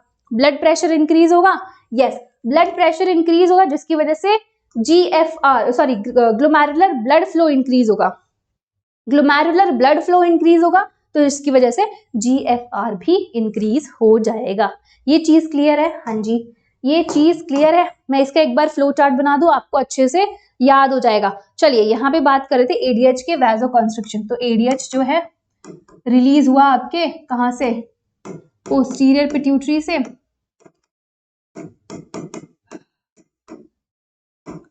पिट्यूटरी, ठीक है, रिलीज हुआ ADH। अब ये क्या करवाएगा, वैसोकॉन्स्ट्रिक्शन ऑफ ब्लड वेसल। ठीक है, वैसोकॉन्स्ट्रिक्शन करवाएगा, जिसकी वजह से क्या होगा, यस, जिसकी वजह से क्या होगा, increase in the blood pressure. तो यहाँ पे ब्लड प्रेशर इंक्रीज हो जाएगा। ओके, ब्लड प्रेशर इंक्रीज हो गया। अब ब्लड प्रेशर इंक्रीज होगा तो क्या होगा, ब्लड फ्लो इंक्रीज होगा, yes, blood flow, glomerular blood flow increase होगा, ग्लोमेरुलर ब्लड फ्लो, GBF, मतलब ग्लोमेरुलर ब्लड फ्लो इंक्रीज होगा। ग्लोमेरुलर ब्लड फ्लो इंक्रीज होगा तो आपका GFR भी इंक्रीज हो जाएगा। तो एक ये इस तरह से भी काम करता है आपका ADH। ये चीज क्लियर हो गई, अब ज्यादा अच्छे से क्लियर हो रही होगी फ्लो चार्ट के फॉर्म में। ठीक है, ये चीज हो गई क्लियर। चलो आगे बढ़ते हैं। अब हम आते हैं JGA पे, जुक्स्टाग्लोमेरुलर apparatus पे। यस, चलिए, JGA plays a complex regulatory role, a fall in glomerular blood flow। यहाँ पे किसकी बात करिए, fall in glomerular blood flow, glomerular blood pressure, और GFR can activate the JG cells। कौन कौन से कंडीशंस है, सबसे पहला ग्लोमेरुलर ब्लड फ्लो, पहला, दूसरा हो गया ग्लोमेरुलर ब्लड प्रेशर, तीसरा हो गया yes glomerular blood flow, glomerular blood pressure. Okay, ठीक है, दो ही चीजें हैं। ये क्या करेंगे, आपके JG सेल्स को एक्टिवेट करते हैं to release the renin which converts the angiotensinogen in blood to angiotensin 1। चलिए, इसको हम बोलते हैं रास। तो पहले क्या होता है, सबसे पहले क्या होगा, अगर हम जुक्स्टाग्लोमेरुलर apparatus की बात करें, या तो आपका ब्लड प्रेशर कम हो गया, ब्लड फ्लो कम हो गया, इन सब ये सारी कंडीशन जो है वो आपके किसको आपके JG सेल्स को एक्टिवेट करती हैं। JG सेल्स अगर एक्टिवेट हुई तो वो क्या रिलीज करेंगी, रेनिन रिलीज किया। रेनिन क्या करवाएगा, एंजियोटेंसिनोजन जो अभी इनएक्टिव फॉर्म में है उसको एक्टिव फॉर्म में लाया जाएगा इन ब्लड। अभी यहाँ पे ब्लड वेसल में ही बात हो रही है, मतलब वेसल में ही वो सारा काम हो रहा है। तो एंजियोटेंसिनोजन को इन ब्लड में कन्वर्ट कर दिया जाएगा एंजियोटेंसिन 1 में, एंड अभी भी अच्छे से एक्टिवेट नहीं हुआ, एंड एंजियोटेंसिन 1 को कन्वर्ट करेगा ACE, एंजियोटेंसिन कन्वर्टिंग एंजाइम, किस में कन्वर्ट करेगा आपको, एंजियोटेंसिन 2 में, टू एंजियोटेंसिन 2। अब एंजियोटेंसिन 2 क्या करेगा, angiotensin 2 being a powerful vasoconstrictor, ये क्या है, बहुत ज्यादा पावरफुल वैसोकॉन्स्ट्रिक्टर है। तो ये क्या करेगा, कॉन्स्ट्रिक्शन ऑफ ब्लड वेसल होगा तो आपका ब्लड फ्लो भी इंक्रीज होगा, GFR भी इंक्रीज होगा। ठीक है, यस, ये क्या करेगा, कॉन्स्ट्रिक्शन करवा देगा, वैसोकॉन्स्ट्रिक्शन करवा देगा, जिसकी वजह से ग्लोमेरुलर ब्लड प्रेशर भी इंक्रीज होगा एंड GFR भी इंक्रीज हो जाएगा।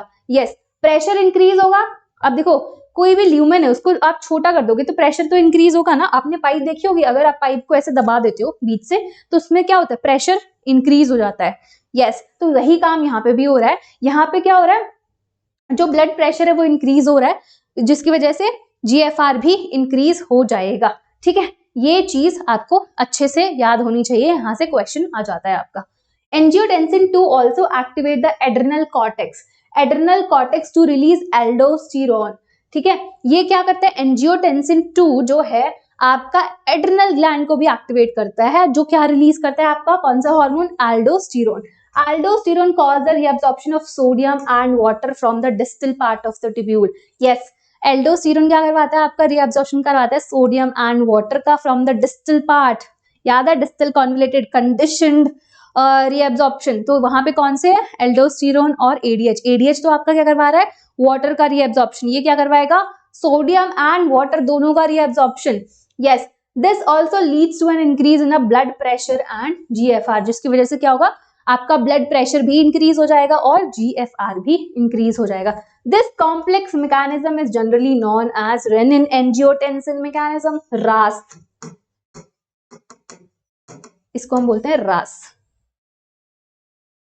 यस, चलिए आगे देखते हैं। अब हमारा तीसरा कौन सा, और तीसरा है जो रेगुलेट करता है किडनी के फंक्शन को। An increase in a blood flow to the atria of the heart can cause the release of atrial natriuretic factor, that is called the ANF। अगर क्या होगा, एट्रिया में ब्लड फ्लो बढ़ गया, ठीक है, एट्रिया में ब्लड फ्लो बढ़ गया तो जिसकी वजह से कौन सा हार्मोन रिलीज होगा, atrial natriuretic factor. ANF can cause the vasodilation of blood vessel and thereby decrease the blood pressure. ANF mechanism therefore act as a check on the renin-angiotensin mechanism. अब जो हमारा रेनिन एंजियोटेंसिन मैकेनिज्म है वो क्या maintain करता है, वो maintain करता है, मतलब वो क्या करता है, increase in the blood flow और ब्लड प्रेशर को बढ़ाता है। बट अगर ज्यादा हो जाए तो भी दिक्कत है, तो उसको चेक करने के लिए हमारे पास एक और मैकेनिज्म है, that is atrial नाट्रियूरेटिक,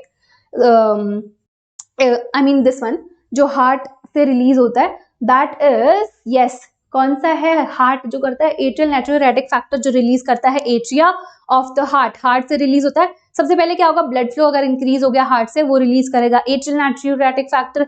atrial natriuretic factor क्या करेगा, वैसोडाइलेशन।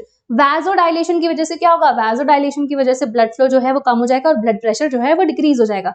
तो ये क्या है, ऑपोजिट काम कर रहा है। रेनिन एंजियोटेंसिन सिस्टम जो है वो इंक्रीज कर रहा था, ये क्या करेगा, डिक्रीज करेगा। तो दोनों को बैलेंस में होना जरूरी है, वरना दिक्कत हो सकती है ना, बैलेंस इज इंपॉर्टेंट। चलिए अब हम आते हैं कौन से टॉपिक पे, मिक्सचरेशन। ठीक है, यस, यूरिन को पास करना, इसको हम बोलेंगे मिक्सचरेशन। ठीक है, चलिए, urine form by the nephron is ultimately carried to the urinary bladder.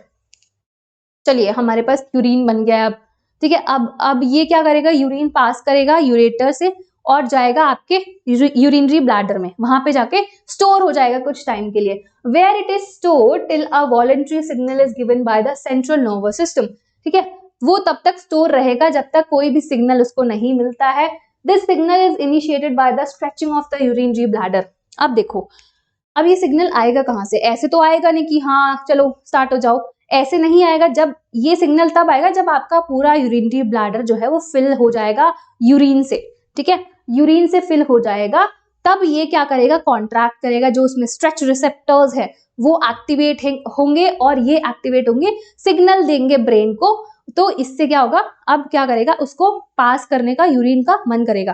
ठीक है, यूरिन पास करने का उसको मन करेगा, उस टाइम पे यहाँ पे मिक्सचरेशन होता है। चलिए, in response the stretch receptors on the walls of the bladder send signal to the CNS. CNS में सिग्नल सेंड करेंगे, the CNS passes on motor message को पास करेगा to initiate the contraction of smooth muscles of the bladder and simultaneously relaxation of urethral sphincters. ठीक है, अब वो क्या करेगा, करवाएगा कॉन्ट्रैक्शन ऑफ स्मूथ मसल और रिलैक्सेशन ऑफ स्पिंक्चर्स। तो अगर मैं मिक्सचरेशन की यहाँ पे बात करूं, मिक्सचरेशन की अगर मैं बात करूं तो देखिए यहाँ पे बना दे रही हूं मैं, यहाँ पे डायग्राम बना दे रही हूं। तो ये आपका ब्लैडर हो गया, ठीक है, यहाँ पे ये आपका ब्लैडर हो गया, यूरिनरी ब्लैडर। ये जो है ये मसल्स है, they are the smooth muscles. ठीक है, अब यहाँ पे ना दो स्पिंक्चर होते हैं, एक ये होता है इंटरनल और ये होता है एक्सटर्नल।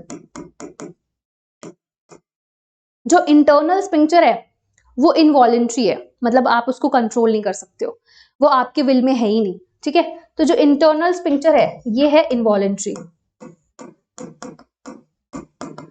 बट जो आपका एक्सटर्नल स्पिंक्टर है वो आपका वॉलेंट्री है, आप उसको कंट्रोल कर सकते हो। जैसे कि अगर आपको यूरिन आ रहा है तो कंट्रोल कर सकते हो ना, यस। तो ये बिकॉज ऑफ एक्सटर्नल, तो ये है आपका वॉलेंट्री, आप इसको कंट्रोल कर सकते हो। तो दो स्पिंक्चर हो गए, इंटरनल एक्सटर्नल, इंटरनल स्पिंक्चर और एक्सटर्नल वॉलेंट्री स्पिंक्चर, ठीक है। तो चलिए यहाँ पे और देखते हैं क्या होता है यहाँ पे। तो अगर आपको यूरिन पास करना होगा तो उससे उसकी वजह से क्या होगा, उसको क्या करवाना पड़ेगा, आपको पहले कॉन्ट्रैक्शन कराना पड़ेगा आपके मसल्स को। तो these muscles are called the detrusor muscle, ठीक है। क्या होती है डेट्रियूसर मसल्स, ये क्या करती है, कॉन्ट्रैक्ट करती है, ठीक है। ये करेंगी कॉन्ट्रैक्ट, तो जो आपका स्पिंक्चर है, स्पिंक्चर को रिलैक्स होना चाहिए ना, तभी तो यूरिन पास करेगा। तो आपका इंटरनल वॉलेंट्री इनवॉलेंट्री स्पिंक्चर जो है वो रिलैक्स करेगा, फिर आपका एक्सटर्नल वॉलेंट्री स्पिंक्चर जो है वो भी रिलैक्स करना चाहिए, दोनों रिलैक्स करेंगे और यूरिन पास होगा, यस। तो देखते हैं simultaneously relaxation of the urethral sphincter cause the release of urine, yes. This process of release of urine is called the micturition reflex. इसको हम क्या बोलते हैं, इसको हम क्या बोलते हैं, सॉरी, इसको बोलते हैं micturition and the neural mechanism causing.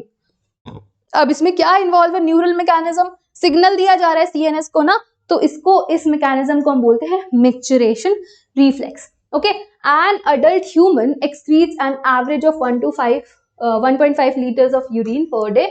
The urine formed is a yellow colored watery, यहाँ पे बताया गया जो यूरिन है येलो कलर का होता है, watery liquid which is significantly acidic, pH is 6.0 and has a characteristic odor, एक odor होता है इसका, and on an average 25 to 30 gram of urea is excreted out per day. तो यूरिन के थ्रू 25 से लेकर 30 ग्राम ऑफ यूरिया जो है वो पास किया जाता है, एक्सक्रीट आउट किया जाता है, which is again the nitrogenous waste. Various condition can affect the characteristics of urine. Analysis of urine help in clinical diagnosis of many metabolic disorders as well as malfunctioning of the kidney. For example, presence of glucose. अगर urine में glucose present है, वैसे तो glucose क्या होता है 100% reabsorb हो जाता है, कहाँ पे, आपके पीसीटी में, बट किसी भी तरीके से अगर ग्लूकोज आपकी यूरिन में प्रेजेंट है तो उसको हम बोलते हैं ग्लाइकोसूरिया, उस कंडीशन को बोला जाता है ग्लाइकोसूरिया। एंड अगर कीटोन बॉडीज प्रेजेंट है तो उसको बोलते हैं कीटोनूरिया, क्या बोला जाता है, ketonuria. And in urine are inactivate indicative of diabetes mellitus, अगर ये चीजें प्रेजेंट है, ग्लूकोज प्रेजेंट है या फिर कीटोन बॉडीज प्रेजेंट है, वो तो किसका इंडिकेशन है, डायबिटीज मेलिटस का, यस, किसका इंडिकेशन है, डायबिटीज मेलिटस का। चलिए आगे बढ़ते हैं, आगे बढ़ते हैं। तो role of other organs in excretion, role of other organs in excretion. अब देखो, अब जो मेन था वो हम लोगों ने पढ़ लिया, ठीक है। अब और भी ऑर्गन्स हैं जो एक्सक्रीशन में हेल्प करते हैं, छोटी छोटी चीजें, तो हम देखते हैं और क्या है other than kidney. Lungs, lungs भी जो है हमारे एक्सक्रीट करते हैं कुछ आपके नाइट्रोजनस वेस्ट या मेटाबॉलिक वेस्ट जो है वो लंग्स भी करता होगा। लिवर हो गया, स्किन हो गया, they also help in elimination of excretory waste, ठीक है, excretory waste. Our lungs remove large amount of CO2, तो अगर हम लंग्स की बात करें तो क्या रिमूव करता है, large amount of CO2 which is again the harmful और टॉक्सिक फॉर आवर बॉडी, तो इसी वजह से उसको रिमूव करना बहुत ज्यादा इंपॉर्टेंट हो जाता है। And also significant quantities of water every day. Liver, अब हम लिवर की बात करते हैं। Liver the largest gland in our body, secrete bile containing substances like bilirubin and biliverdin, cholesterol, degraded steroid hormones, vitamins and drugs. तो ये सारी चीजें क्या है, ये secrete करता है, which is also toxic. Most of these substances ultimately pass out along with the digestive waste. Next is sweat and sebaceous glands in the skin can eliminate certain substances through their secretions. Sweat produced by the sweat gland is a watery fluid containing NaCl, small amount of urea, lactic acid, etc. Through the primary function of though the primary function of sweat is to facilitate a cooling effect on the body surface, it also help in removal of some of the waste mentioned above. ठीक है, waste mentioned above like NaCl, small amount of urea, lactic acid. Sebaceous gland eliminates certain substances like sterols, hydrocarbons and waxes through the sebum. This secretion provide a protective oily covering for the skin. ये हो गया आपका other organs का role, ठीक है। तो इसमें आपका आ गया सबसे पहले लिवर, लंग्स, किडनी के अलावा लिवर, लंग्स, फिर आपका स्किन हो गया और ग्लैंड्स हो गए, ठीक है। चलिए अब हम आते हैं डिसऑर्डर्स। अब हम आते हैं डिसऑर्डर्स पे, ठीक है। जल्दी से जल्दी 5 मिनट के अंदर हम लोग ये चैप्टर खत्म करने वाले हैं। यस, चलो डिसऑर्डर्स देख ले। डिसऑर्डर्स देखते हैं। Malfunctioning of kidneys can lead to accumulation of urea. जैसे कि अब पता है कि जो हमारा नाइट्रोजनस वेस्ट है उसको रिमूव करना इज वेरी इंपॉर्टेंट, क्योंकि क्या होता है, टॉक्सिक होता है। तो अगर किडनी का फंक्शन खराब हो जाए, ठीक है, अगर किडनी आपका अच्छे से वर्क नहीं करे, तो जिसकी वजह से ये सारे जो भी टॉक्सिक सब्सटेंसेस है वो हमारी बॉडी में एक्यूमुलेट हो जाएंगे।